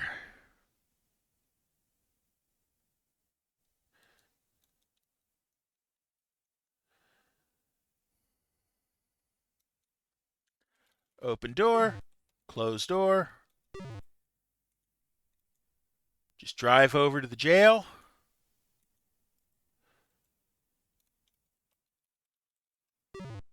Get out. Oop.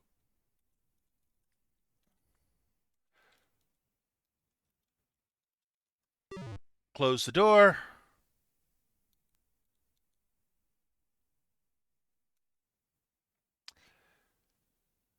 We know the regs. Open locker. Put gun in locker. Close locker.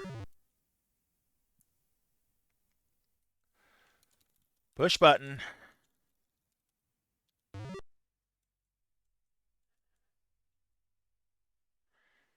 Say, Sonny, come over here, said the jailer. I have something to tell you. I hope you know, Bonds, at this very moment, Hoffman's lawyer is in the front reception area bearing that worm out. You hand the jailer the no bail warrant just in time to keep Mr. Ciselli from returning to the streets. Oh, man, this is great, Sonny, the jailer laughed. I hope you know this will slam the old boy's orifice shut. I'll be right back. This is going to blow his attorney's mind.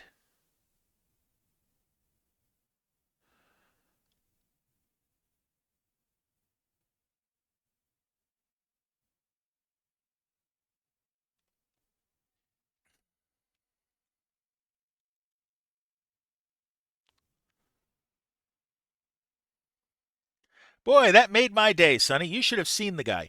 He started ranting and raving like a little kid who just had his lollipop taken away. Okay. So we owe a lousy joke. I'll pause in the meantime just to make sure. So I will get you a lousy joke, okay?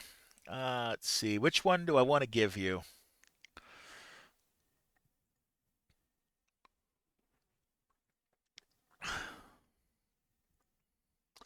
So here's the joke. What borders on stupidity? Canada and Mexico.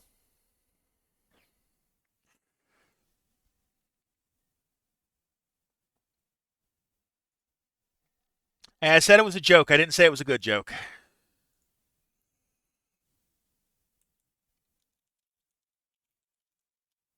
Let's get our gun back.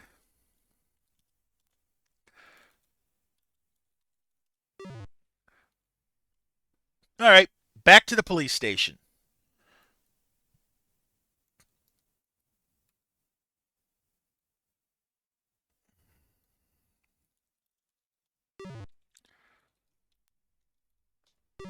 Okay.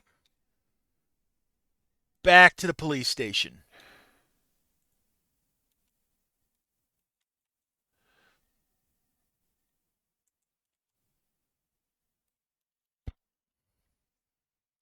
This way.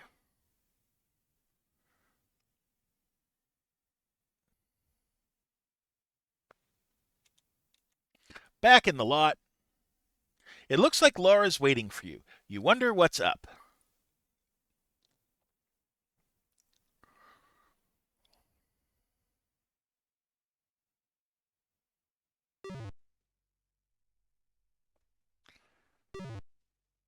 Sonny, one of my informants just told me a drug deal is going down in Lytton City Park, said Laura, getting into your car.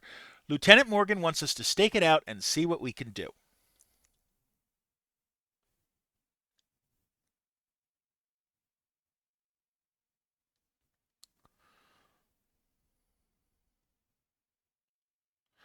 All right, let's do that then.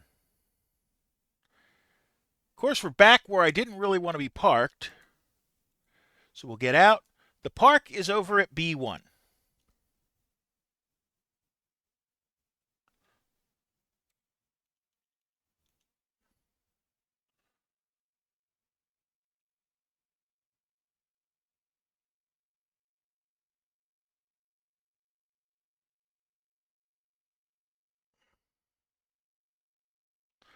That's the park there on the side. Slow down.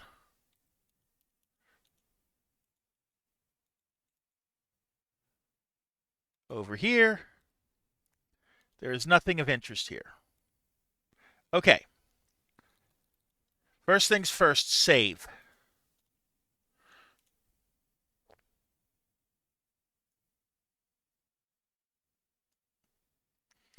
Okay. So let's get out of the car.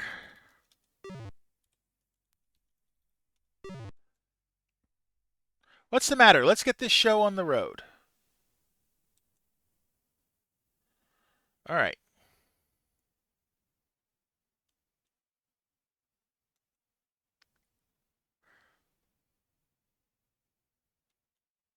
We're going to get behind here. You conceal yourself in the bushes, but with a clear view of the table. You key your extender and notify Detective Watts that you're in a concealed position. She responds to your transmission. 10-4. We'll maintain radio silence until I hear from you. Okay. Load the gun. Draw the gun.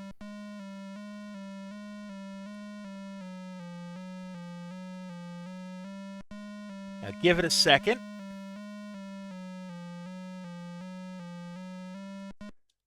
Save.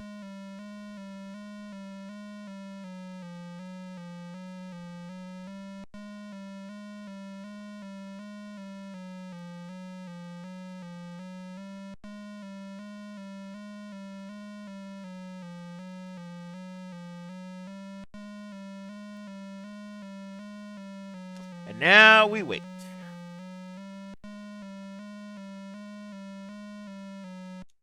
Supposed to be hiding. No one will play Let's Make a Dope Deal with you milling about.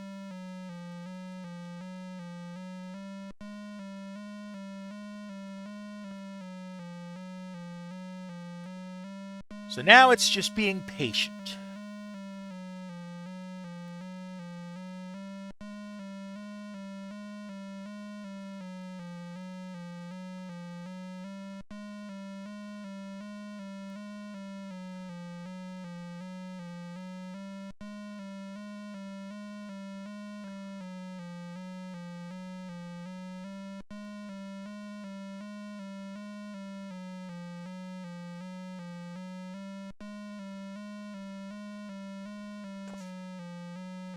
Hey, Gigajolt, how you doing today? Up here he comes.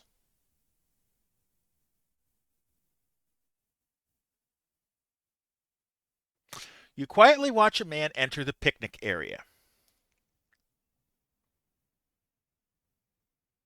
He cautiously nears the picnic table.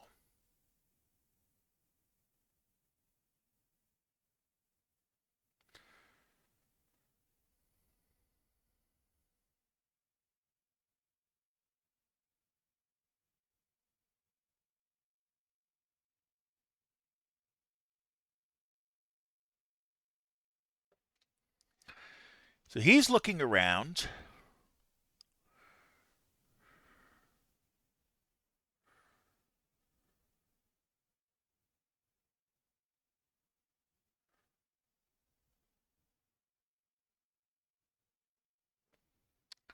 Where's the other one? After all, it takes two to make a deal.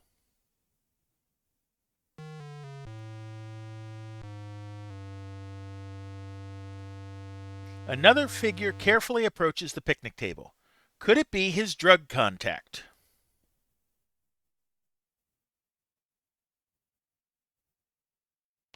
Psst, Vic, were you followed? No way, man, it's cool. I got the stuff. Did you bring the cash?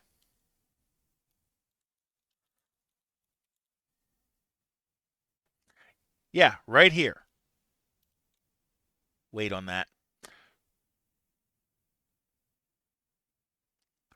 One suspect hands what appears to be an envelope to the other suspect.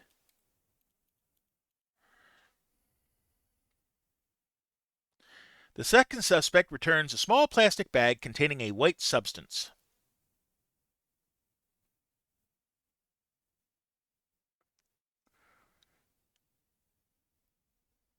Hey, butt breath, this ain't enough. Where's the rest? As they argue, you realize the pusher is dissatisfied with the contents of the envelope.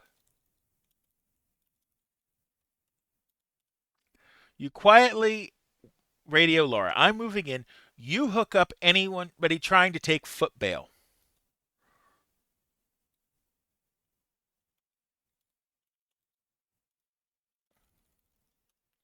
Halt, you shout. Police officer. Jiggers, the fuzz, shouts the pusher. I'm out of here. Don't shoot, officer, shouts the young man. I give up.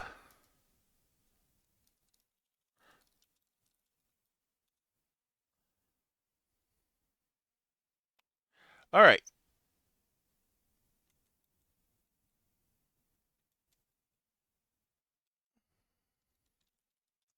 You cuff one trembling suspect.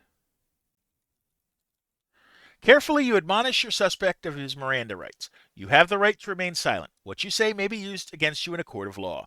You have the right to an attorney. If you cannot afford an attorney, one will be appointed to represent you before questioning if you wish. Cool.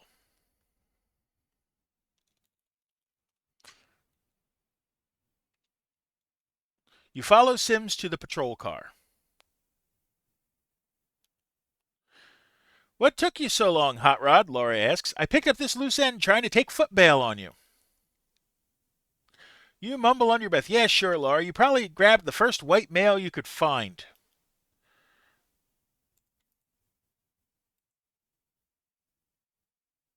There is a lot of walking in this game, yeah.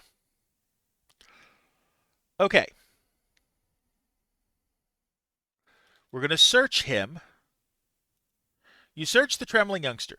The search reveals an identification card and a small bag containing a white powdery substance. The contents of the bag appear to be cocaine.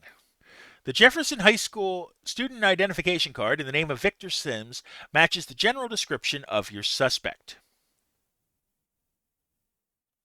Laura searches her suspect. She finds his gun, an envelope of money, and little else. Okay. Sims is reluctant but cooperative. You learn he has been selling to kids at Jefferson High School, including Officer Cobb's daughter, Kathy. I used to buy from a man named Jose Martinez, but then Martinez introduced me to Don Colby here, Sims says. I haven't seen Martinez since. Hello, Pork Roll. How you doing today?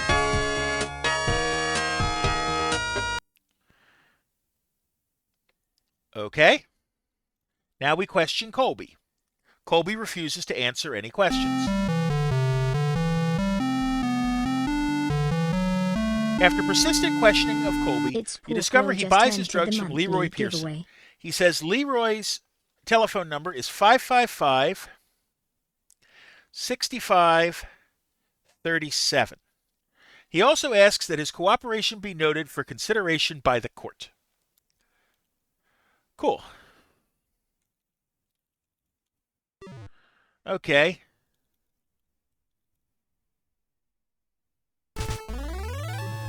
Lieutenant Morgan will be real happy with this bust.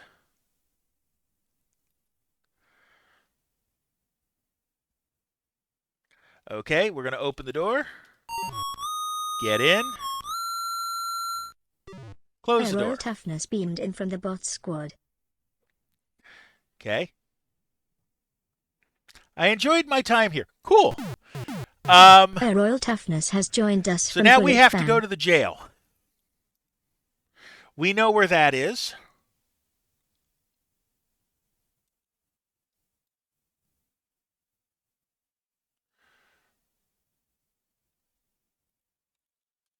You key your radio. 83 Nora 10, 2 in custody, en route to jail. 83 Nora 10, request subject check on Don Colby, Charles Ocean Lincoln Boy Yellow. Dispatch responds.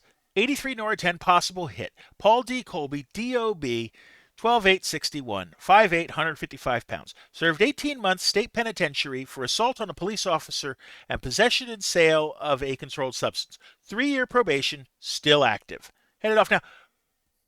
Hey, no problem, Royal Toughness. Please be sure to come back again if you appreciate it. I'd appreciate it. Let's go off to.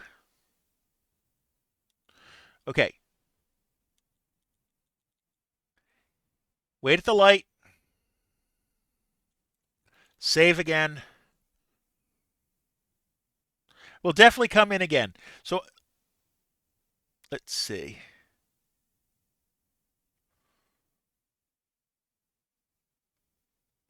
So we're due for an ad break. We're going to take the ad break once we get to the jail. Because I think that makes sense to me.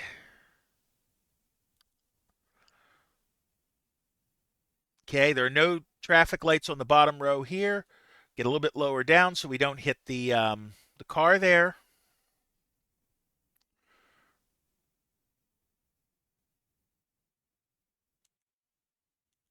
Get to the jail.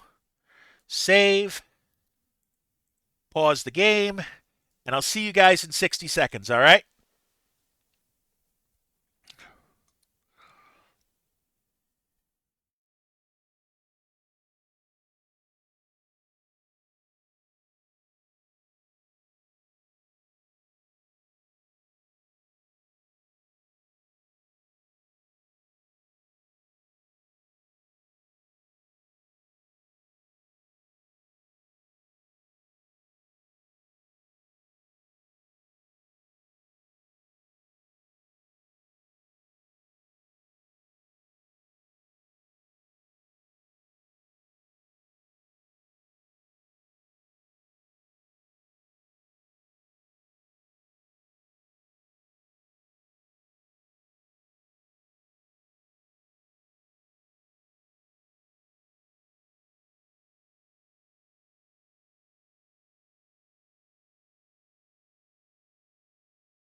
Okay, we are back. Let's get back into the action.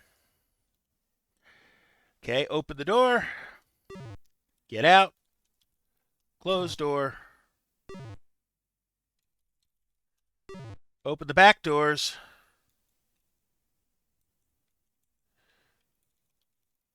close the doors. Get the door, Sonny. I'll keep an eye on these boys. Don't forget to add a breakfast check in. Don't worry, we're going to get there.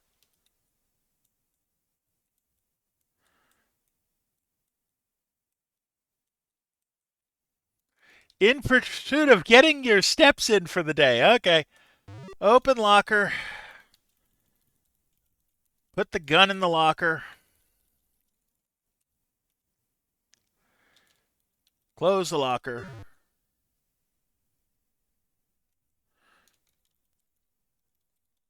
Push button. All right. Let's go.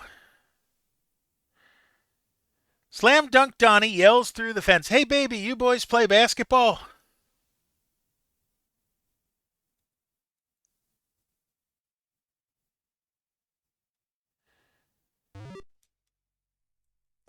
Sonny, says Laura, I'll wait here while you complete the booking.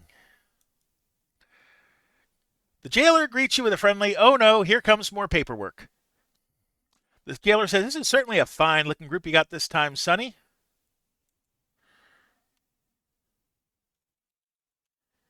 Okay, drugs it'll be. Fill out a booking slip and give me his property.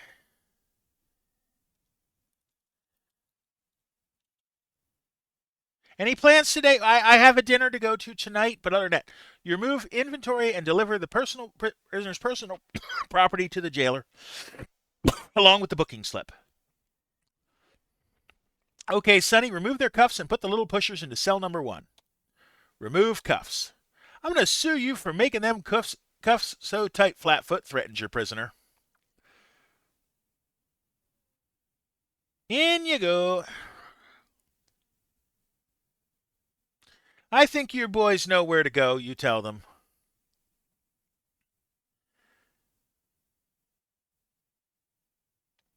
Up yours, Dick Tracy. You'll never make this stick. Hey, Bonds, yells Laura. I'll wait for you in the car.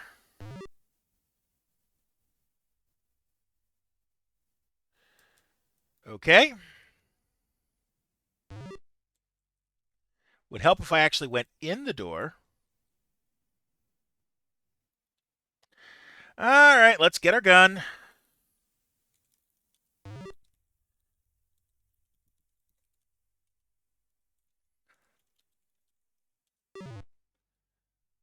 Down we go.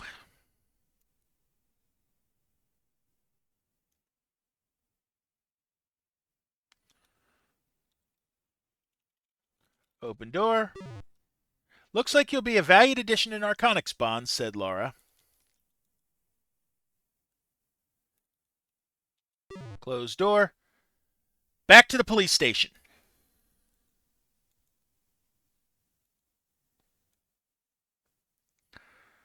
Up this way.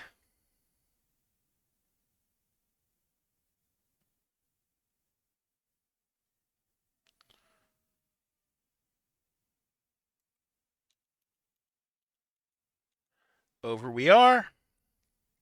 Get out. Sonny, I'll go write up this arrest. I'll bet Jack is over at the Blue Room, says Laura. Why don't you go tell him we nailed the rat who was dealing dope at Jefferson High? I love how his plainclothes is the same outfit as Hank Hill's. You know, I wouldn't have thought it that way.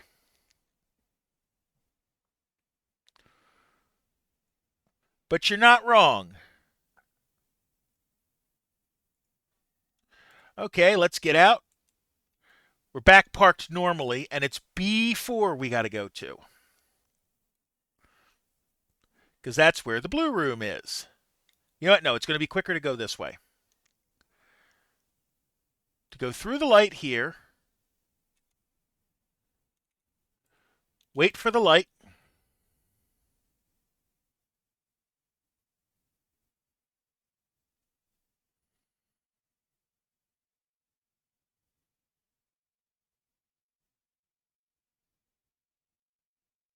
Come on, light. Go.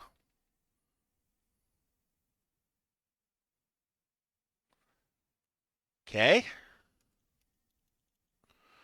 And then from here to B4 to the Blue Room. You know what? Just do it this way.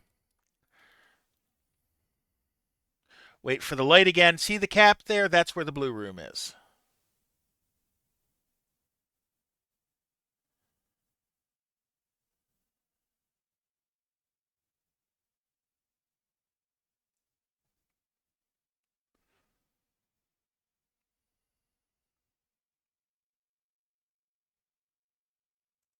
Okay.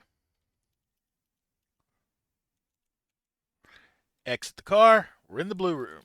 We're at the car. The open door. Closed door.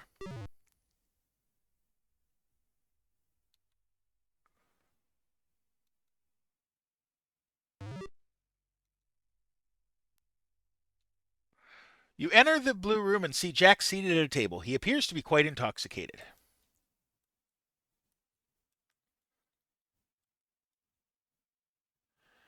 All right.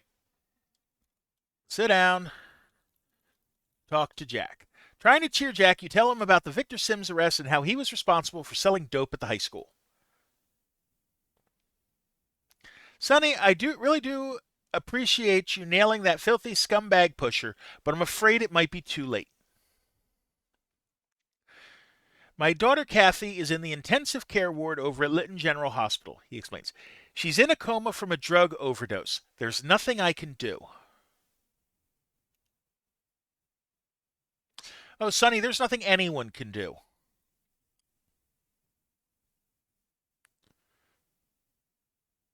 The bartender says, for your information, Sonny, I have a cab on the way for Jack. I sure would love to stretch the neck of that sorry, dope-pushing scum-sucker that hurt my little girl.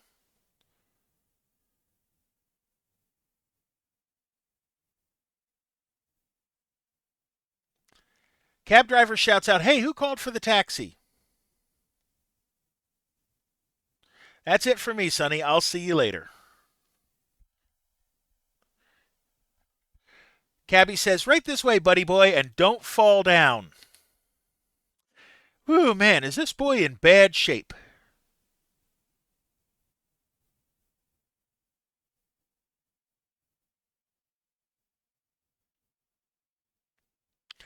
I'm sorry to have to tell you this, Sonny, says Keith, but I have some bad news for you. Lieutenant Morgan sent me over here to advise you that your boy Tiselli has escaped from jail. Tiselli jumped a guard, then made it to the exercise yard where he escaped by climbing over the fence. There's a citywide dragnet out on him right now. Morgan wants to see you back in his office ASAP. See you later, Sonny. I have business to take care of. All right, let's go.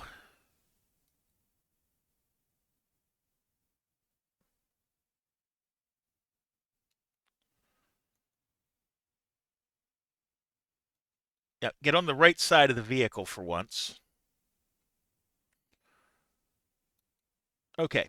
Open door, get in, close door, and go.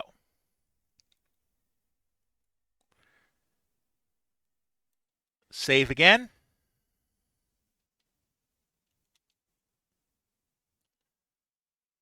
Light's green, so that's good.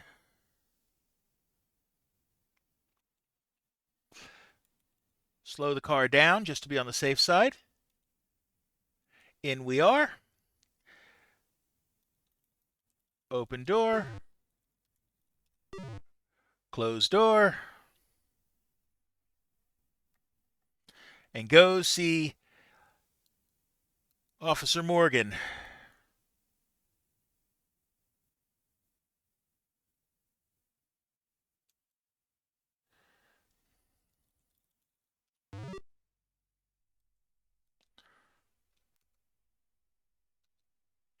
It's good to see you, Sonny. Come over to my desk. I know you worked hard trying to keep that punk Hoffman in jail. What a shame that it was all for naught. It's frustrating when a man does the best job he can do and some dummy screws it up. I wouldn't trust that tower guard to guard our water fountain.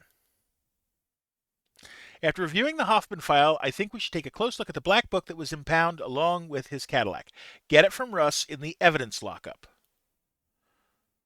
Check it out, then get back to me. I have some other leads to investigate. When we next meet, I may have some new ideas. Okay.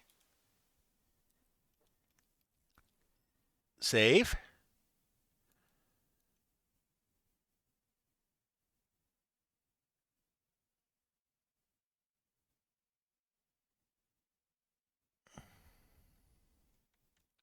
Okay, we'll go to the lockup.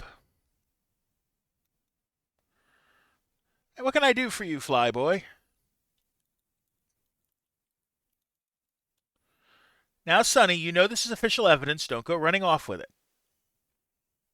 Okay, yep, gambling, blackjack. Initiate plan for dealer RO, JM and LW, Cindy, $100. Got it. After browsing through the suspect's personal address book, you return it to evidence. Look at the gun. Now, the gun has a serial number on it, right? SW9764912. Write that down. Okay. Now we're going to go into this back room here.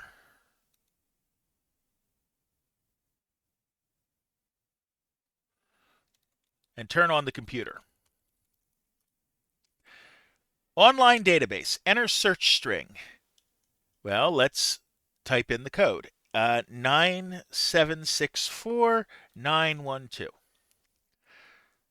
45 caliber automatic handgun, serial number SW9764912. Reported stolen, Chicago 12486.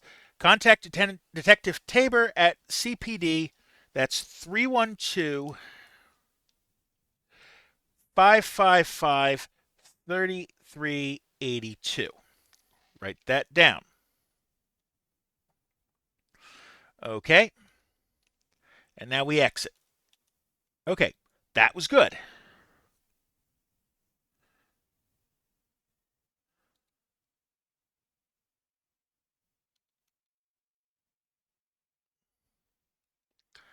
Let's go to our desk.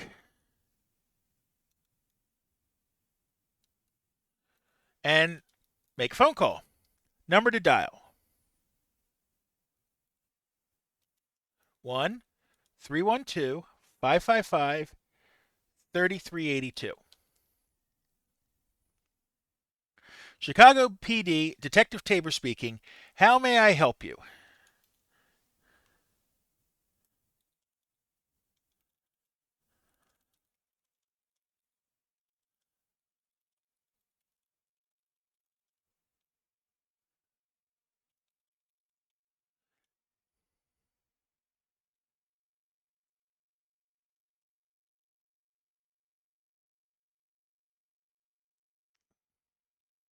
Oh, yes, we know your man, Jason Tiselli, alias Hoffman, alias Pearson.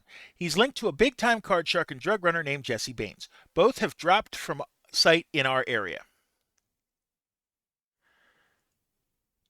I'll send you a mugshot of this guy Baines. Good luck. Click. Okay, we're also going to make another phone call to 555 4522. Crime Lab, Detective Williams. Who's speaking, please? This is Bonds. Hello, Sonny. What can I do for you? Yes, the print on the gun matched that Hoffman Taselli fellow. I heard he escaped. Bye now. Click. Well, it's 5 points at least.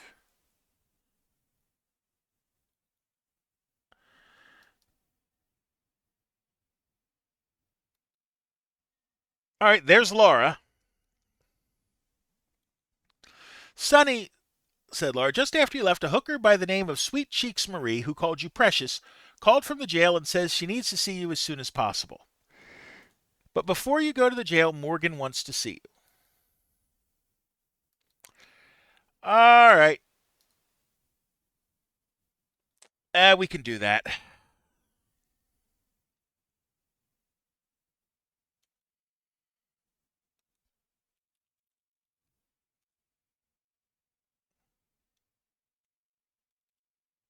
Save again. It's good to see you, Sonny. Come over to my desk. I heard your little sweetheart is in the can. Sonny, I think your friend Sweet Cheeks may be able to help us out. It seems our drug problem is emanating from the Hotel Delphoria. In lieu of her current state of affairs, I bet Sweet Cheeks would be willing to help you establish your cover at the hotel. Okay? Go over to the jail and see if she'll help you with the hotel operation. When you get back, I'll hold a briefing on the operation. I'll call the jail and arrange everything for you. First things first.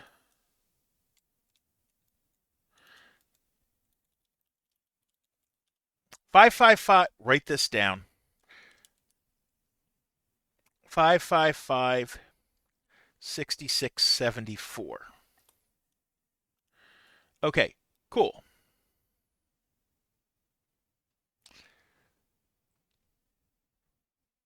Now we're leaving the building. So you know what that means. We have to check the car.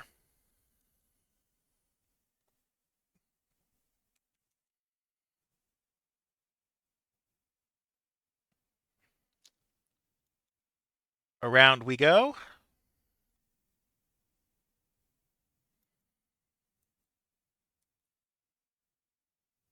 Are we good? Yep, we are.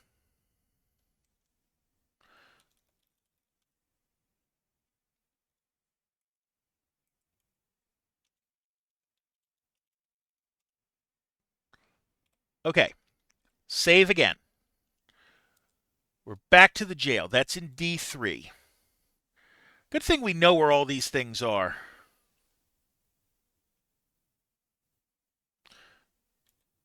Would help if I turned the sound back on. I must have accidentally turned it off.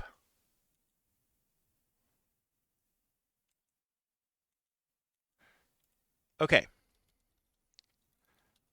There we go.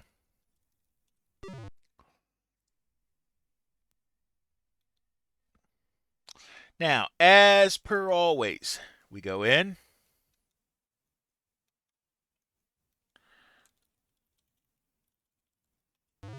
Open the locker.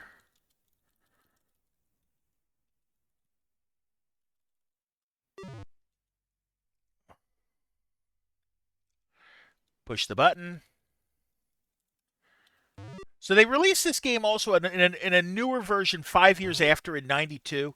Well, it's about time, Bonds, exclaims Sierra. That gal in cell 1 has been whining like a lonely puppy for you. Do the best to calm that girl down, will you, Sonny? I don't get paid enough to listen to that crap.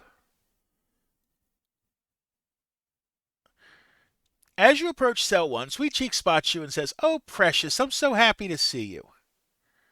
Please come here and talk to me. I need your help, Sonny." "I'm sorry, Sonny, but I got picked up by Operation Trick Trap. I know you warned me, but I thought the operation was over.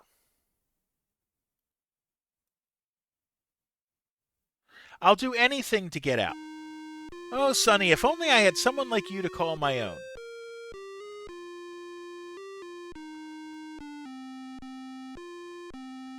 "Wow, Sweet Lips," you exclaim. "Was that hot or what?" "I'm sorry, precious. I just couldn't resist you.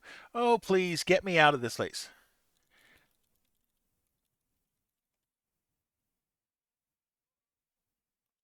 "Oh, Sonny, I'll help you do anything. Thank you so much. Oh, please, tell me what to do."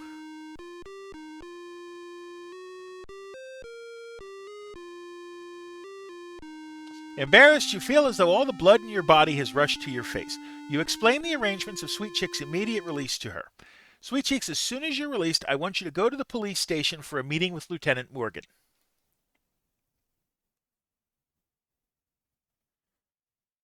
Hey, Sonny, says the jailer in odd voice. You been messing with my female prisoners, or did you just start wearing lipstick today? Lieutenant Morgan's just called. He's sending a car over for Sweet Cheeks. Okay. Out we go. Get our gun.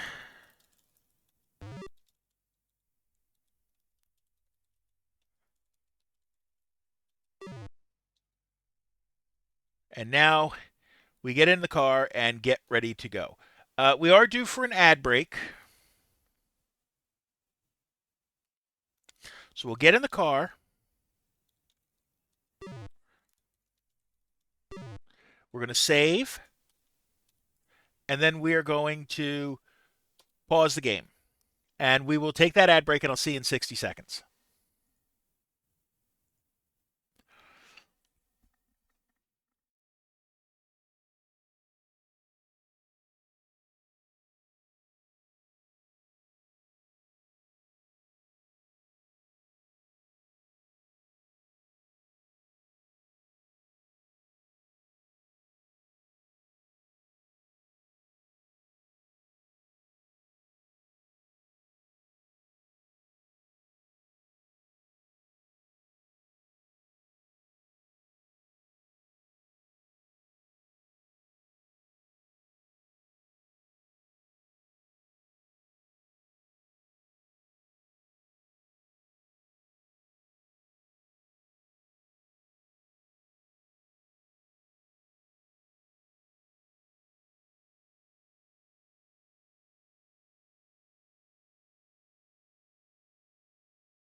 Okay, we're back. Now, we're not going back to the police station just yet. But we have some things to get taken care of.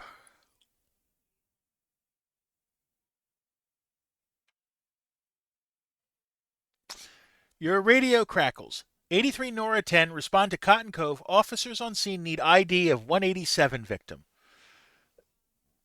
Okay, that's down there.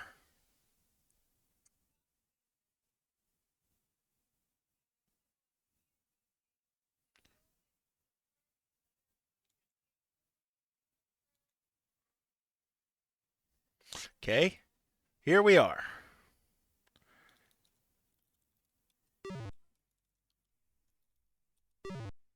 Save again.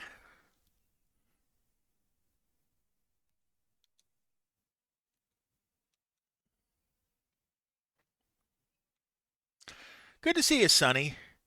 We've got a ripe one here. He's with no ID. Is this the dude you arrested? Since you're the guy who booked him, we hope you can identify him. Okay. You lift the white blanket and examine the swollen body. It resembles Jason Taselli, however, you can't be sure. The soggy shirt peels slowly from his chest. Above his left nipple, you spot the flower tattoo, which confirms your identification. Cool. Cover the body again.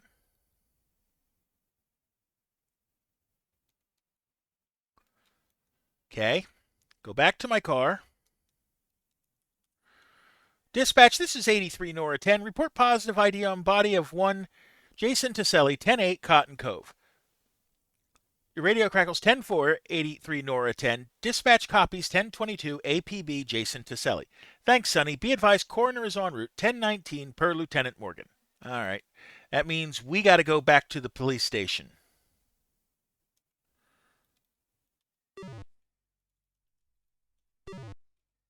Okay. Back to the police station. We've done that. Go faster. Don't care that I'm on the wrong side of the street right now. If I go up here, do I avoid a... Yes, I do.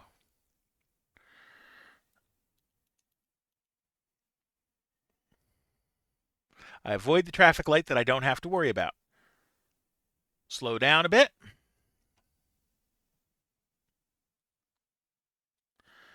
Get out of the car.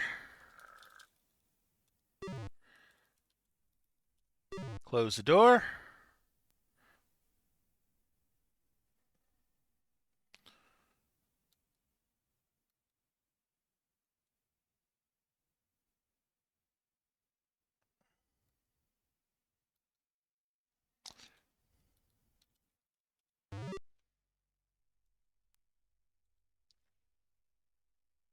Sonny, step on over to my desk. I have devised a plan to infiltrate the gambling scene at the Hotel Del Foria, Lieutenant Morgan begins. Sonny, I want you to check into the hotel under the name of Jimmy Lee Bankston, he continues. Meet Sweet Cheeks in the hotel cocktail lounge. Signal Sweet Cheeks that you're ready to begin the operation by ordering a drink. She'll pretend to recognize you as Whitey, an old friend recently released from prison. She'll introduce you to bartender Woody Roberts, whom we believe is the contact man for the backroom hustle. You'll be carrying a large sum of money, in marked bills of course, and will pretend to be eager for action. Since Laura developed your disguise, I'll let you fill you in on its details. Sonny, I've picked out a white suit for you, Laura said, and by the way, we've decided your hair must be bleached. You'll walk with the aid of this special cane. Its handle is really a detachable 22 caliber Magnum Derringer. When the need arises, you will carry a voice transmitter disguised as a plain-looking ballpoint pen. Laura adds, I picked up these supplies at the beauty shop. Take this bottle of bleach cream activator into the shower and bleach your hair.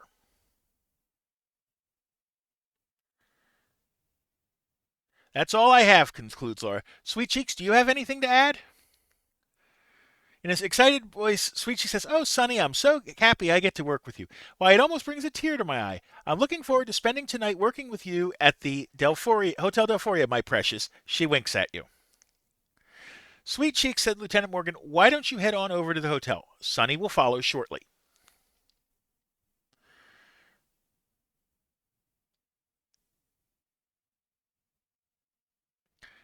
The character's legitimate name is Sweet Cheeks. In this game, yes.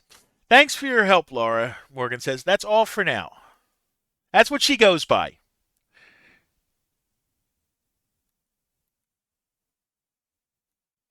Lieutenant Morgan instructs you. Sonny, after you bleach your hair and change clothes, report back to me. I have more instructions for you.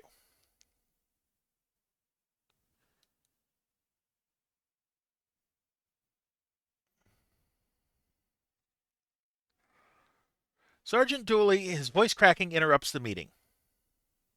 It is my regretful duty to inform you that I've just received a phone call from Jack Cobb. His daughter Kathy just died without ever regaining consciousness.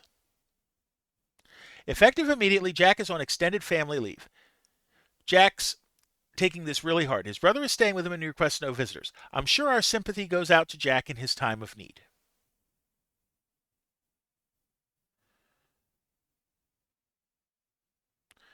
Hatred wells up inside you. You vow revenge for Kathy's senseless death by tracking down the dope world animals responsible.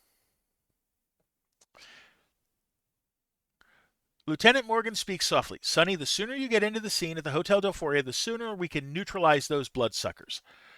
All right. Let's do this.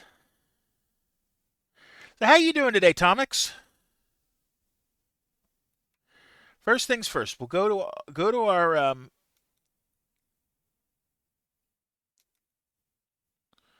go to the phone. Dial 555-2622. Doing well, sitting at work, but not much to do. Excited about Switch to. Hello, Sonny, Laura Watts reads you. Lieutenant Morgan is waiting for you. You better change and get over there. Cobb residence. You offer your condolences to the Cobb family. Thank you so much, Sonny. That was important.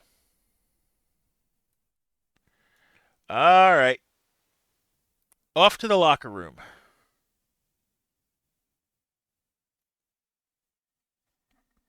Yeah, I'm kind of excited about Switch 2. I'm not going to get it right away because I don't have the money right now.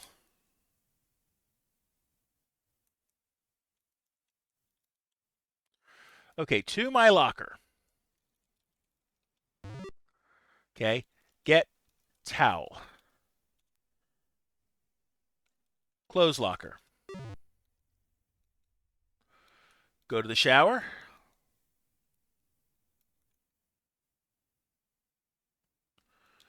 Shower. Use bleach. You carefully pour the bleach on your hair. Now what? Rinse hair. Good idea. With great anticipation, you carefully rinse the bleach from your hair.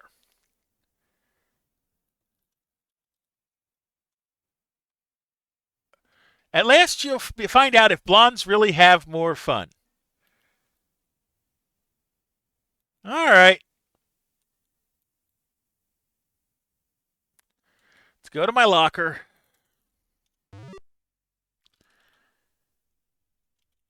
Get the suit.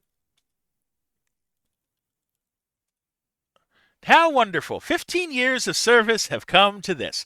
Wearing a pimp suit to meet a hooker. Now that's professional advancement. Wouldn't your mommy be proud? This game, yeah.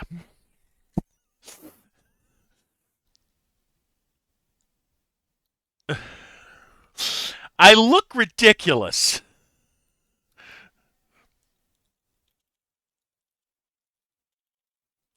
I return the radio.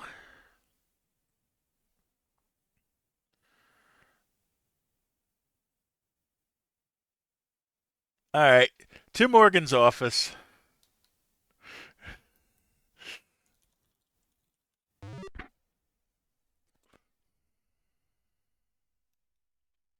Come on over to my desk. I have some things to discuss with you. After you infiltrate the illegal gambling activities at the hotel, contact me. I'll send over a team of detectives to serve as your backups.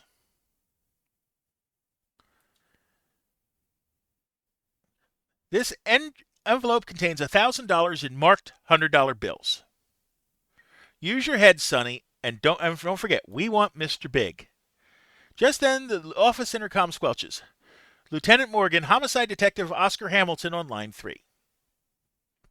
You patiently wait while Morgan grumbles on the phone. When the conversation ends, Morgan relates Hamilton's comments on the floater found this morning at Cotton Cove. Sonny, it seems like Hoffman Taselli was shot execution style before he decided to take his little swim. It looks like you're walking right into the dragon's lair at the Hotel Delforia. Be careful, boy. Well, that's it here, Morgan says. Now go meet Sweet Cheeks and get this campaign rolling. All right.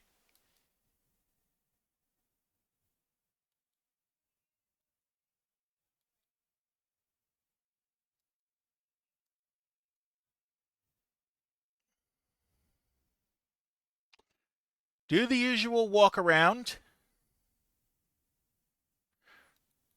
Just because I'm dressed as a pimp doesn't mean I can't shirk my police officer responsibilities.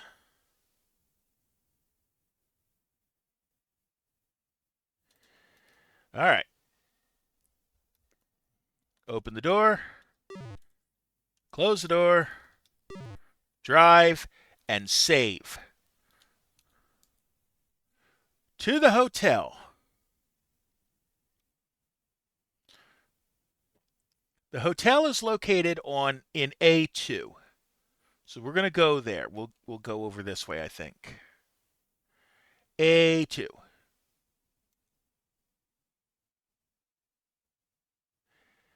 There's the hotel.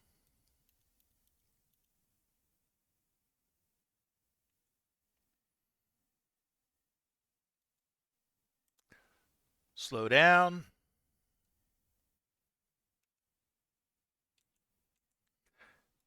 Okay, here we are. We've made it to our location.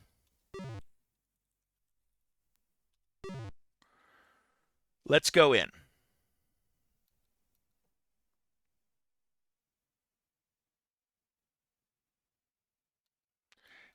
Nice enough for them to open the door for me.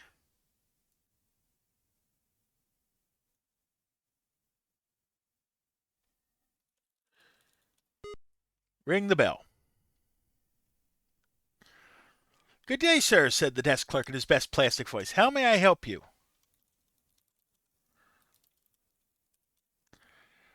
Okay, we have a vacancy on room 204 on the second floor. All our rooms are very clean and nicely furnished with telephones and queen size beds, said the desk clerk. That'll be $100, please.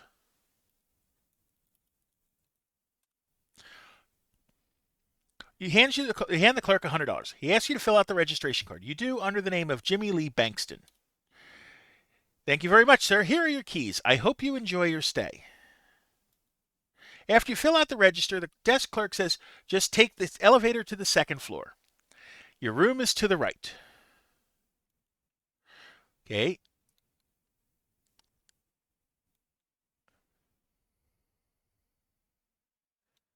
Before we go into our room, we go up to the counter. What'll it be? Beer. Okay, coming right up. Sweet Cheek pretends she has just noticed you. Whitey, is that you? She shouts. Oh, Whitey, it's so good to see you, says Sweet Cheeks, playing her role to the hilt. It's been such a long, long time. Come on, Cheeks, you say. Let's sit at that table over there.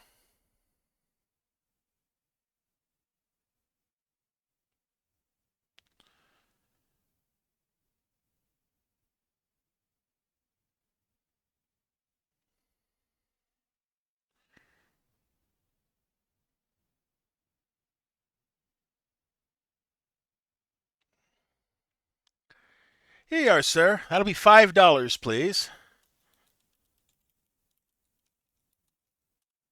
You slip a marked 100 from your wallet and hand it to the bartender. Thank you, sir, he says. I'll be right back with your change.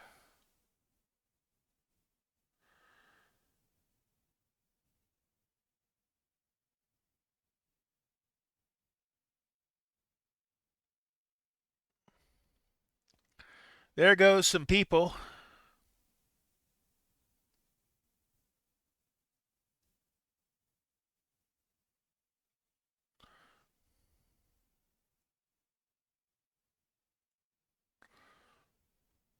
You know, Sonny, says Sweet Cheek softly, I've seen four guys go in that door since I got here.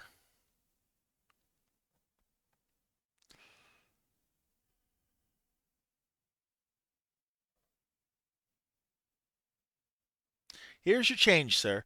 Well, how about it, Sweet Cheeks? The bartender says. Are you going to introduce me to your new friend? Woody, I'd like you to meet Jimmy Lee Bankston, but everyone I know calls him Whitey, says Sweet Cheeks. Whitey's a dear old friend that I haven't seen for over a year. She then excuses herself to powder her already heavily powdered nose.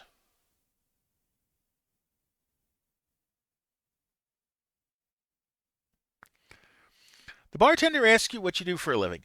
I'm presently unemployed, just taking it easy, enjoying life and looking for a good time, you tell him.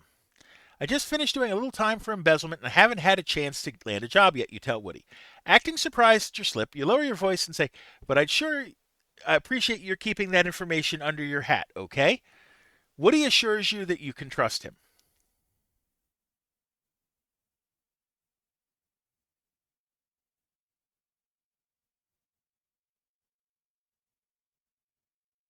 Sweet Cheek returns. Even after the drinks and your conversation with the bartender, Woody Roberts is tight-lipped about any backroom gambling. Say, Sweet Cheeks, you say loudly, how'd you like to go to Vegas with me for the weekend? Sweet Cheeks acts quite excited as she accepts your offer.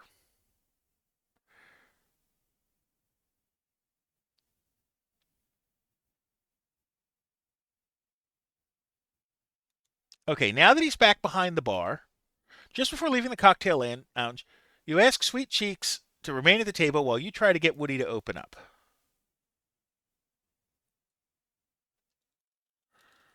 What'll it be? Give bartender money.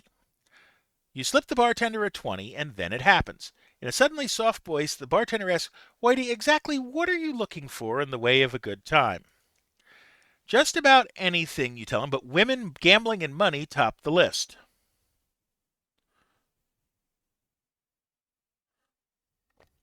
Well, Whitey, Woody whispers, there is a little card game in our back room that is available by invitation only. It's pretty serious. It'll cost you 200 just to get into the game. If you think you can handle it, come back a little later with the 200 and I'll see what I can do for you. With your heart pounding, you offer him your thanks and assure him you'll be right back after you finish with Sweet Cheeks. Okay. Oh, that's not what I want. There we go. Into the elevator.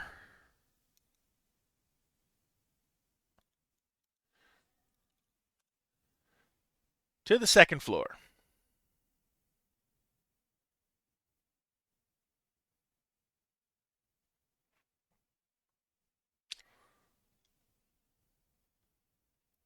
Okay, we have room 204.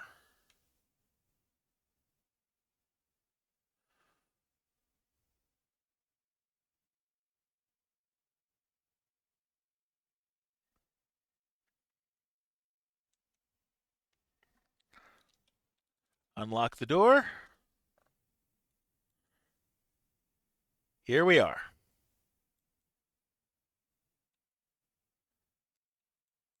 Did you get anywhere with the bartender, Precious?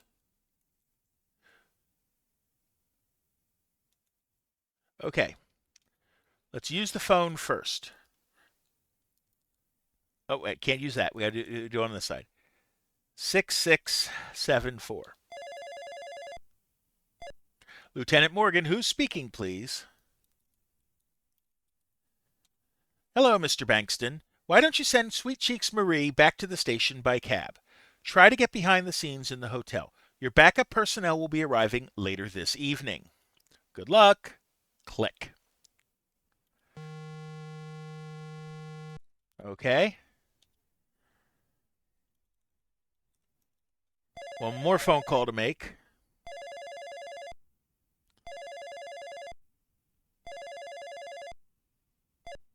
Litton Cabs Company, where's the pickup? At the hotel. Okay, we have a car on the way. Thank you. Click. You instruct Sweet Cheeks to catch a cab and go to the police station. Okay.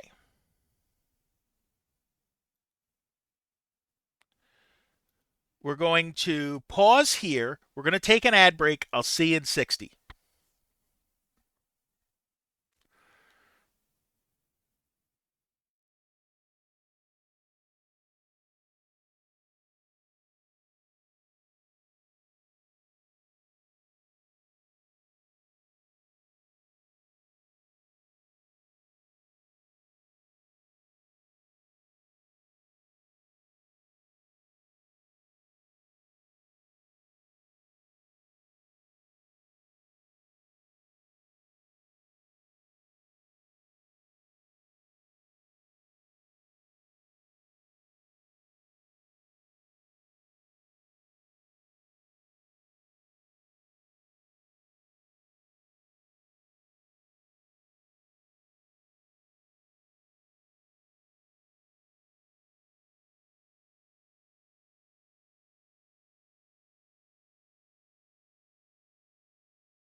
Okay, we are back. Let's continue. First things first, save the game.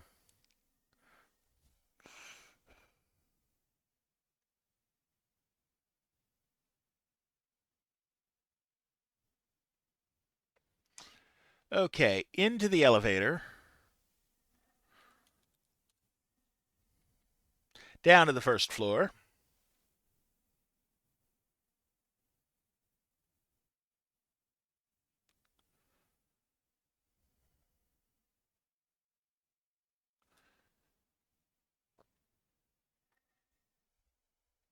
All right,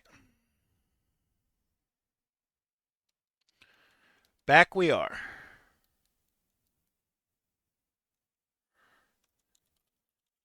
Give the bartender some more money. So, you want to try your luck? Says Woody. Come on, Whitey, follow me.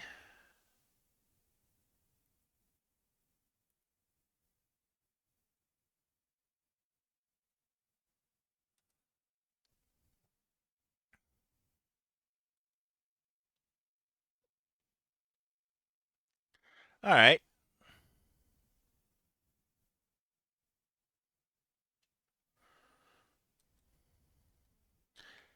Woody not raps a staccato rhythm on the door.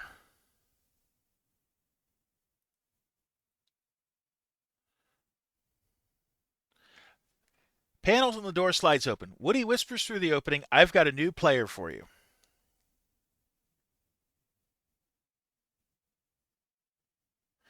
Come over here, says Woody. I have to frisk you before you can get in. We don't want no trouble around here.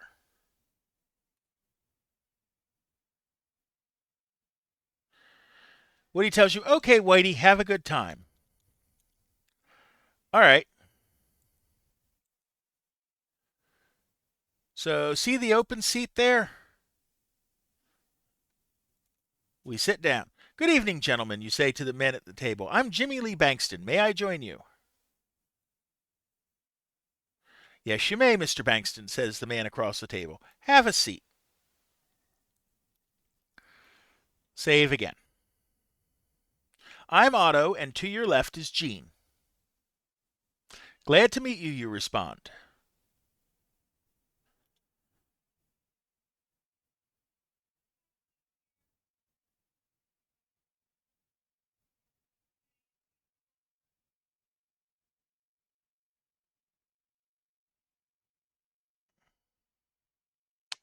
Otto introduces you to the newcomer. Frank, this is Mr. Jimmy Lee Bankston. He's going to join us for a few hands. Mr. Bankston, meet Frank. Pleased to meet you, Mr. Bankston, says the newcomer. Let's play poker.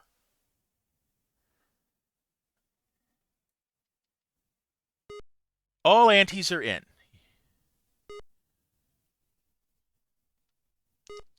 Well, I got a pair of fours. I'll take a pair of fours. Just a moment, please.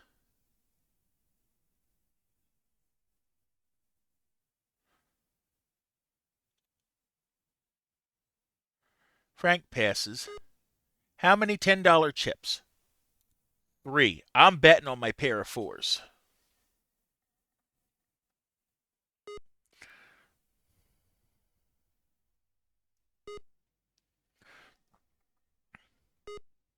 Okay, I'll take it.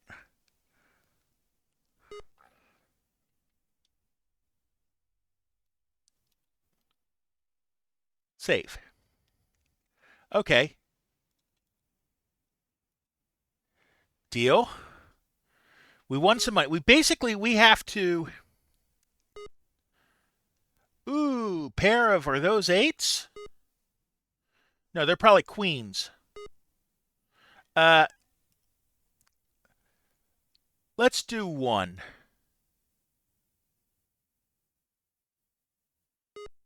Fold. Fold. Fold.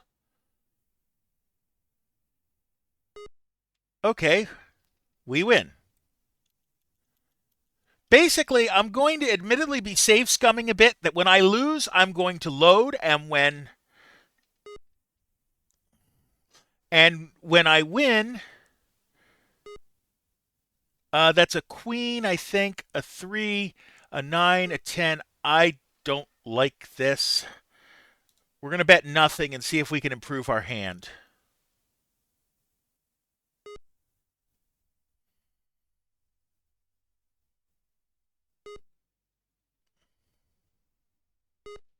Frank bets 3. I'm going to raise and see if I can get rid of them.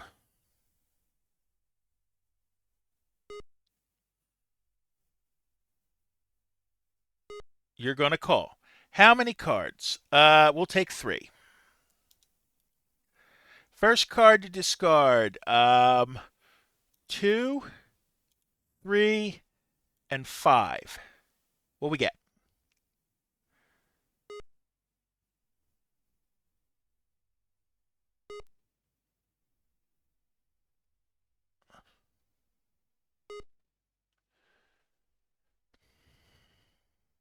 I don't think this is. This might win. Pair queens might win.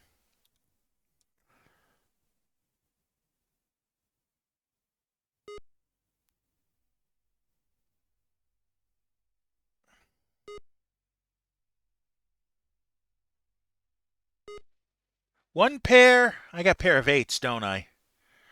All right. Try that again. And this is why we do it this way. Because the hand's going to be different now. I got trip fours. We're going to pass.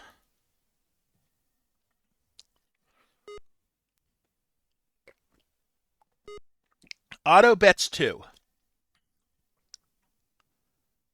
Frank raises two. I like my odds. We'll bet more. Gene calls. Otto calls. Frank calls. How many cards? Two. We'll discard the two otherwise. We've got three fours.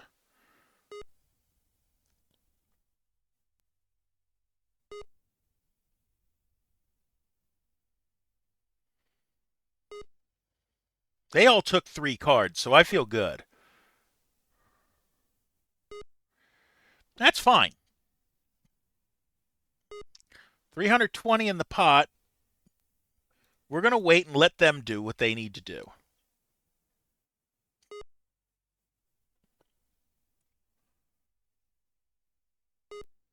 Two bet by Otto. A raise, so we're going to raise again. And try to win it here. If we win the hand, it should be good enough.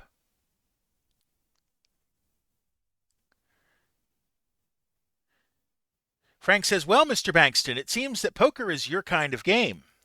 If you'd like to come back later tonight, we'll be playing a more private game with considerably higher stakes. Be sure to give Woody the password Frank sent you. He'll let you in for free, and you'll gain admission to our private room. If everything works out well, says Frank, perhaps we can talk a little business afterwards.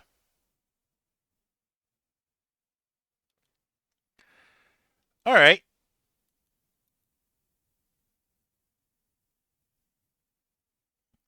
Back to our room. We're in good shape. We're actually almost done with the game.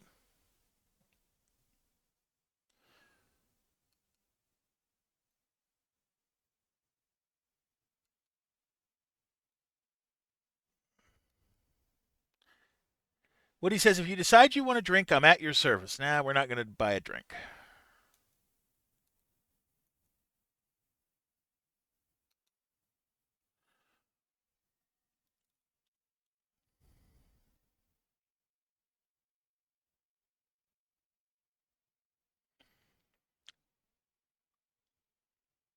All right, back up the elevator.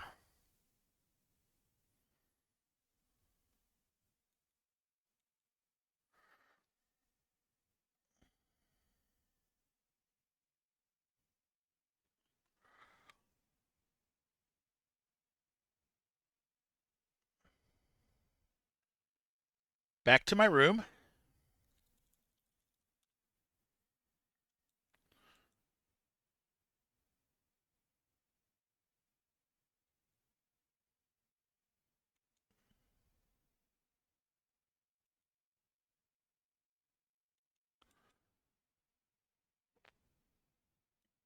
Come on. I know they're coming. Save, by the way.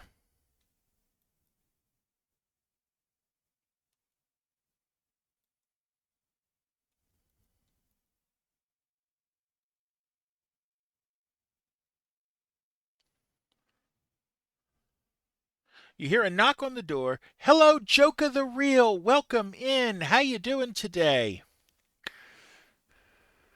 Three men enter, two of them familiar.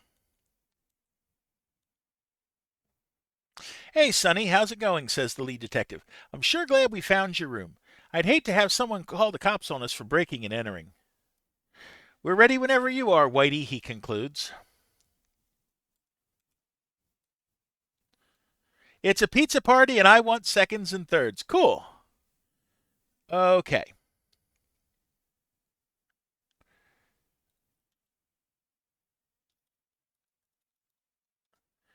Detective Anglin hands you the transmitter and a new supply of marked $100 bills. You carefully clip the transmitter to your pocket. We'll monitor your voice transmitter at all times. We're anxiously waiting to assist you in any arrests. Take a look at this, says Anglin. We just received a fax from Chicago that includes the mugshot of one Jesse Baines. Although the fax is rather fuzzy, you have the feeling that you've seen his face before. All right. We're good. Pizza Party Discord. Fair enough. Yeah, La Rosa Bot is my bot. That welcomes everybody.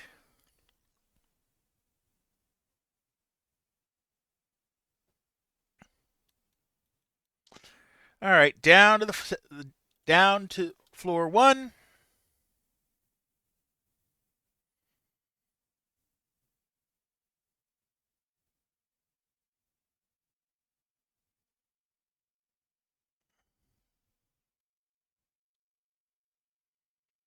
All right.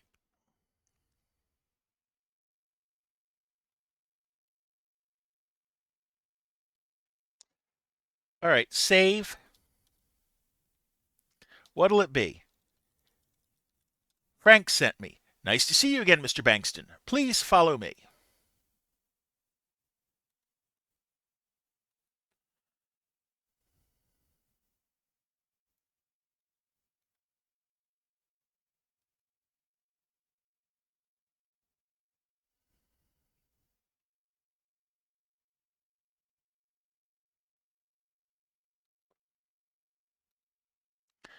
Woody raps a staccato rhythm on the door.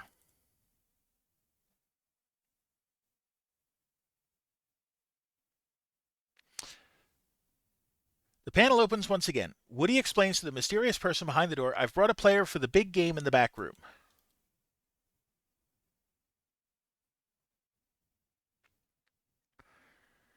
Come over again, please, Whitey.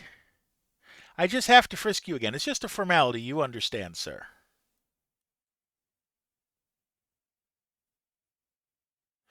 This time, Woody says he'll escort you to the card room.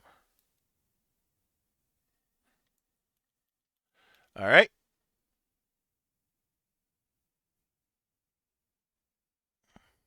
Woody knocks on the door at the back of the room.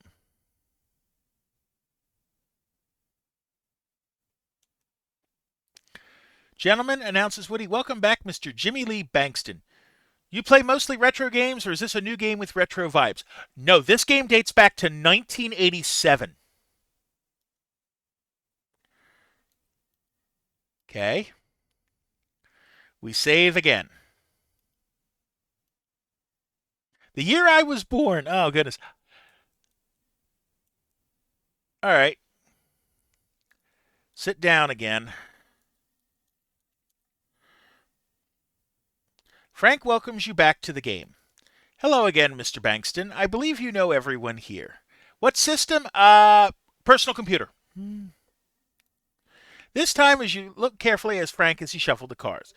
Cold chills race down your spine, and a blast of adrenaline surges through your body as you realize he exactly matches the description of Jesse Baines. The Death Angel.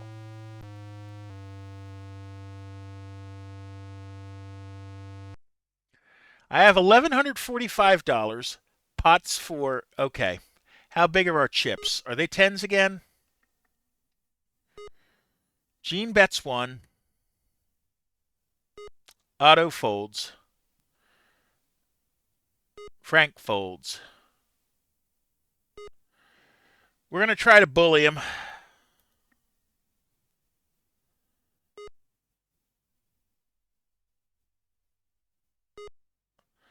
We'll take we'll take 3. We'll ditch the 5, the 8, and the 6. If we did save before this, so if we lose the hand, it's no big deal. Pair of tens. Nice.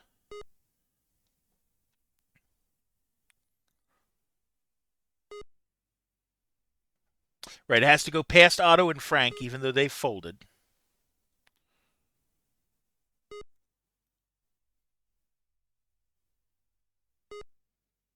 Nope. Okay, we'll load.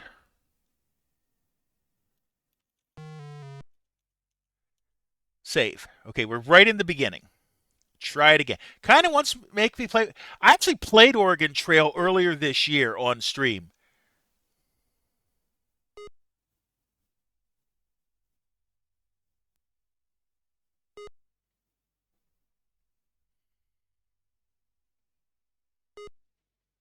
Did I finish it? 3 times. Because the game goes very, very fast.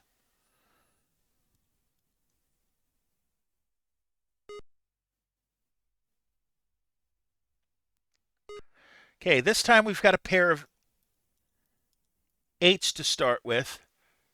The nostalgia, I'm following so I won't miss the next one. Hey, I appreciate New that. follower, Joke Ethereal. Oh, we got 2 pair this time. Bets 2. We'll bet more.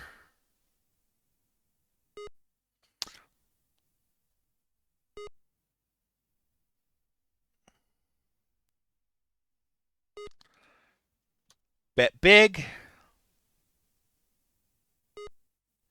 1 pair. We win. Okay. Deal it up again.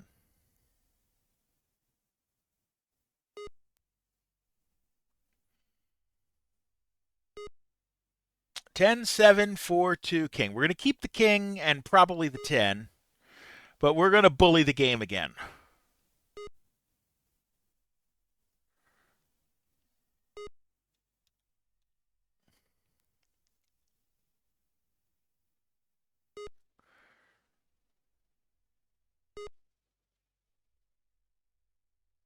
Okay, we'll take it.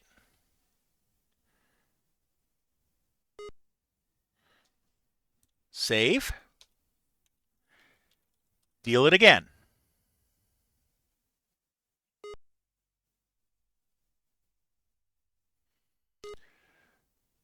Ace 10, Jack 5, 2. Okay. Auto passes, Frank passes. Let's try it again.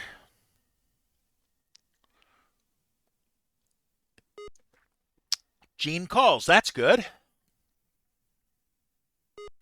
Otto's out of the game. Frank calls, and he'll take 3 cards. We'll take 3. We'll keep the ace and the jack and work from there. After this hand, we're going to take an ad break. Yeah, we got nothing. But we're going to try to scare him. Gene calls.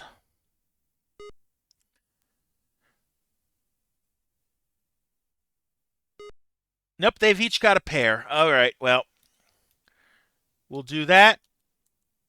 We'll pause. We'll take the ad break. I'll see you in 60.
Okay, we are back. What we're going to do is we're going to speed the game up a little bit. Save. See if this works a little bit better.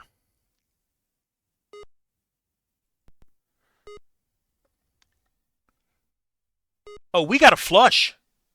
We have a flush.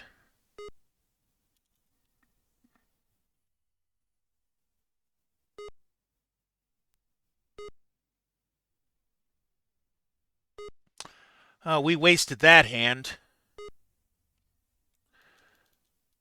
Hold on. Let me go fastest. There we go. Deal. Pair of kings. We're gonna pass and see if someone else is gonna bet. And now we'll go in. 3 cards would take 2, 3, 4. What we get? Third king. Nice. We're going to slow play it again.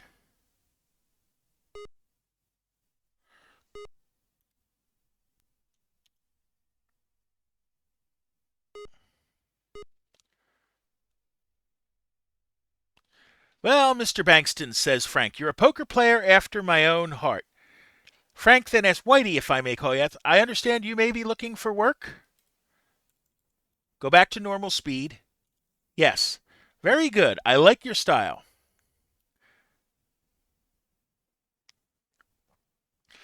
How would you like to join me in my suite for a drink, Whitey? Asked Frank. I have a business proposition to discuss with you. Yes. Great. Follow me.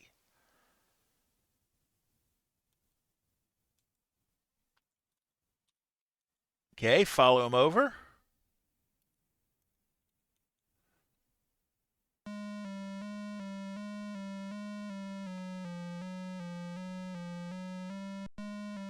Up the steps.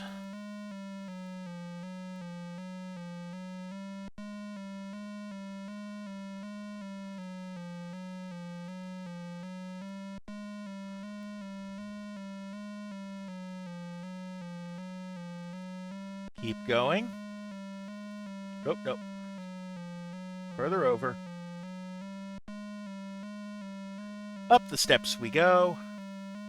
Past floor 3, or up to floor 3 it looks like. Nope, past floor 3.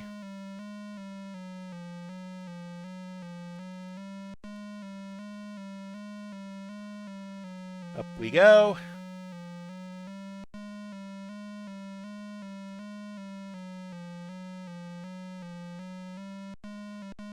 Up to floor 4.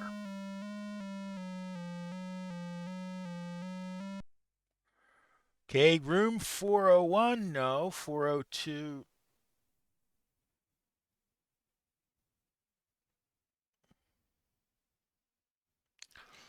Follow him over to room, looks like 404. Room not found. Okay, save for a second. You whisper a soft room 404 into your transmitter pen, informing your backup unit of your location. Now, since I did make that pun of room not found because it's room 404, I owe 10 cents to the jar. There we go. All right. Save again. Well, Mr. Bankston, says Baines, I have a little proposition for you love that I know you'll love. I'm interested, you reply. Just then the telephone rings in the next room. Fix yourself a drink while I answer the phone, says Baines. You step up to the bar and peruse the selection of beverages.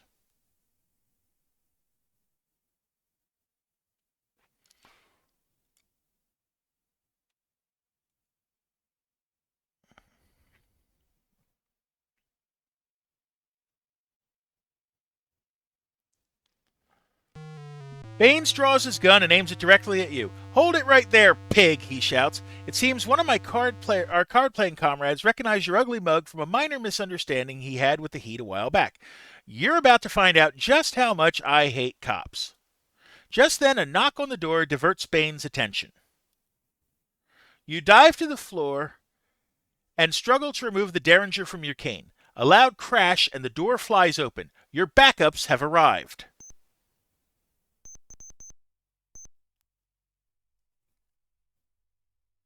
Baines is taken down in the barrage of gunfire.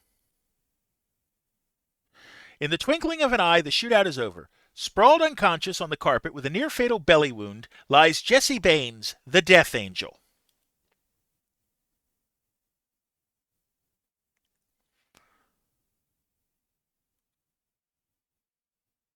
Jesse Hiram Baines, the Death Angel, was brought to justice and tried in the Superior Court of the City of Lytton on the following charges.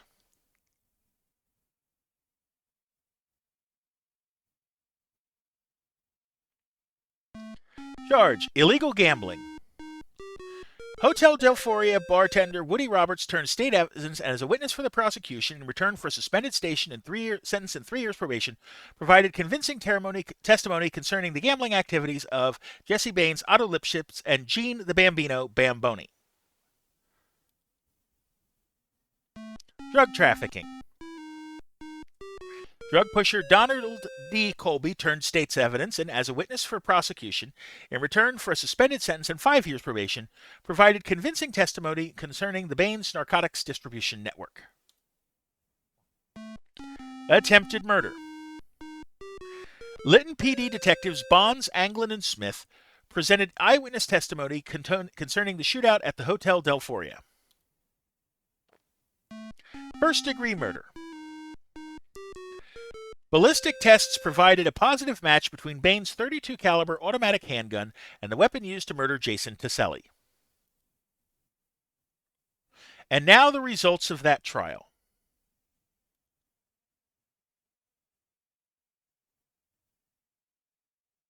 The Honorable Judge Kim Palmer asked the foreman of the jury, "Ladies and gentlemen of the jury, have you reached your verdict?" The foreman answers, "Yes, we have, Your Honor."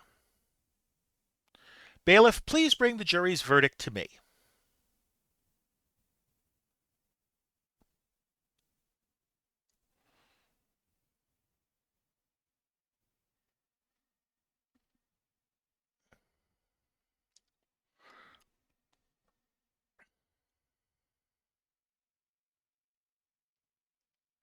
Bailiff, please read the jury's verdict to the court. Charge: illegal gambling. Guilty as charged. Charge: drug trafficking. Guilty as charged. Charge: attempted murder. Guilty as charged. Ruby Mad Charge: Hatter being first-degree murder. Guilty as charged. Mr. Baines, please rise for sentencing. Do you have any last statement before I pronounce sentencing? Ruby Mad Hatter has joined us from Bullet Fam. Baines looked straight into your eyes. No, Your Honor. Then under his breath, he hissed across the aisle, "Bonds, you're a dead man." What is this, 8-bit Phoenix Wright? No, more like 8-bit Perry Mason. Oh, no, Perry Mason's a lawyer. You're playing the cops, so not really Phoenix Wright. Staring intently at Baines, Judge Palmer says firmly, "Jesse Hiram Baines, you are hereby sentenced to a total of 97 years in the state penitentiary without possibility of parole." 8-bit Columbo, I don't know, kind of, maybe, sort of, who knows. The courtroom erupts in spontaneous applause. You smile broadly until you catch Baines' glaring holes through your skull. You know your life is not yet free of the Death Angel.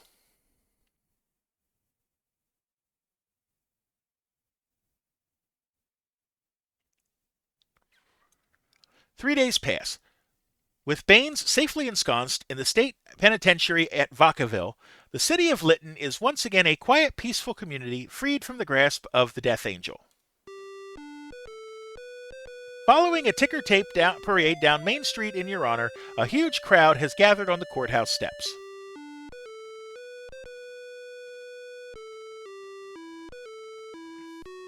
Mayor Fuddrucker and Chief Whipplestick wait at the top of the steps while you pass through the department honor guard.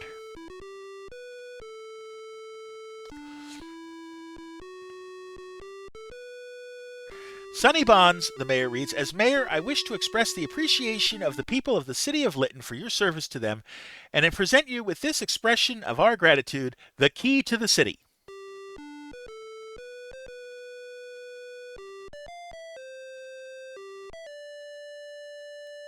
Congratulations! You've won Police Quest.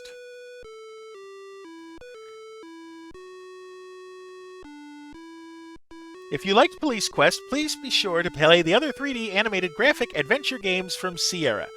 King's Quest 1, 2, and 3, The Black Cauldron, Space Quest 1 and 2, and Leisure Suit Larry in the Land of the Lounge Lizards. Eventually, we might play some of those. You'll also enjoy our 3D helicopter simulator that allows you to have dogfights with your friends via modem or just fly through many cities for fun.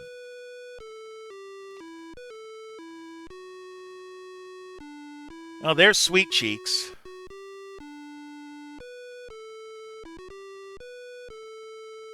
Oh, Sonny, my hero.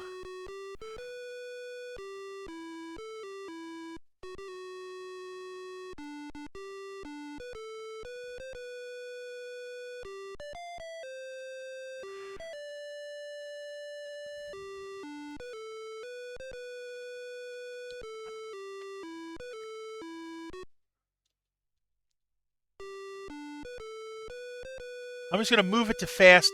Nope, leave it normal. How can you do that? I can't move. I think I'm done. Go where? Yeah, I think this is the end of the game. I don't think I have any more control. Somehow I scored 251 points out of a possible 245. I don't get it. So, that is Police Quest from Sierra from 1987. That's going to conclude this stream today. Thank you everyone for joining us. If you like what you saw, please give a follow or subscribe. You'd be glad you did. I stream every Tuesday and Thursday mornings at 10:30 a.m. Eastern. Oh, sorry, at 9:30 a.m. Eastern now. That's right.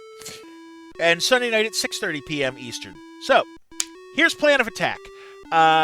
Sunday night, we're going to be continuing Dark Cloud for the PlayStation 2. We have gotten through to the last dungeon. We're going to be finishing that one shortly. Next Tuesday, we're going to continue Metroid Prime 2 Echoes for the GameCube. We're pretty close to the end of that. I see us finishing in 2 sessions at the most. That was fun. See you on Sunday. Thanks for hanging out. I had a good time watching. Hey, I appreciate you stopping by. Now we got to find somewhere to send you guys. Let's see. Where are we going to send you? Who haven't I sent you to in a while? Who seems like a good choice?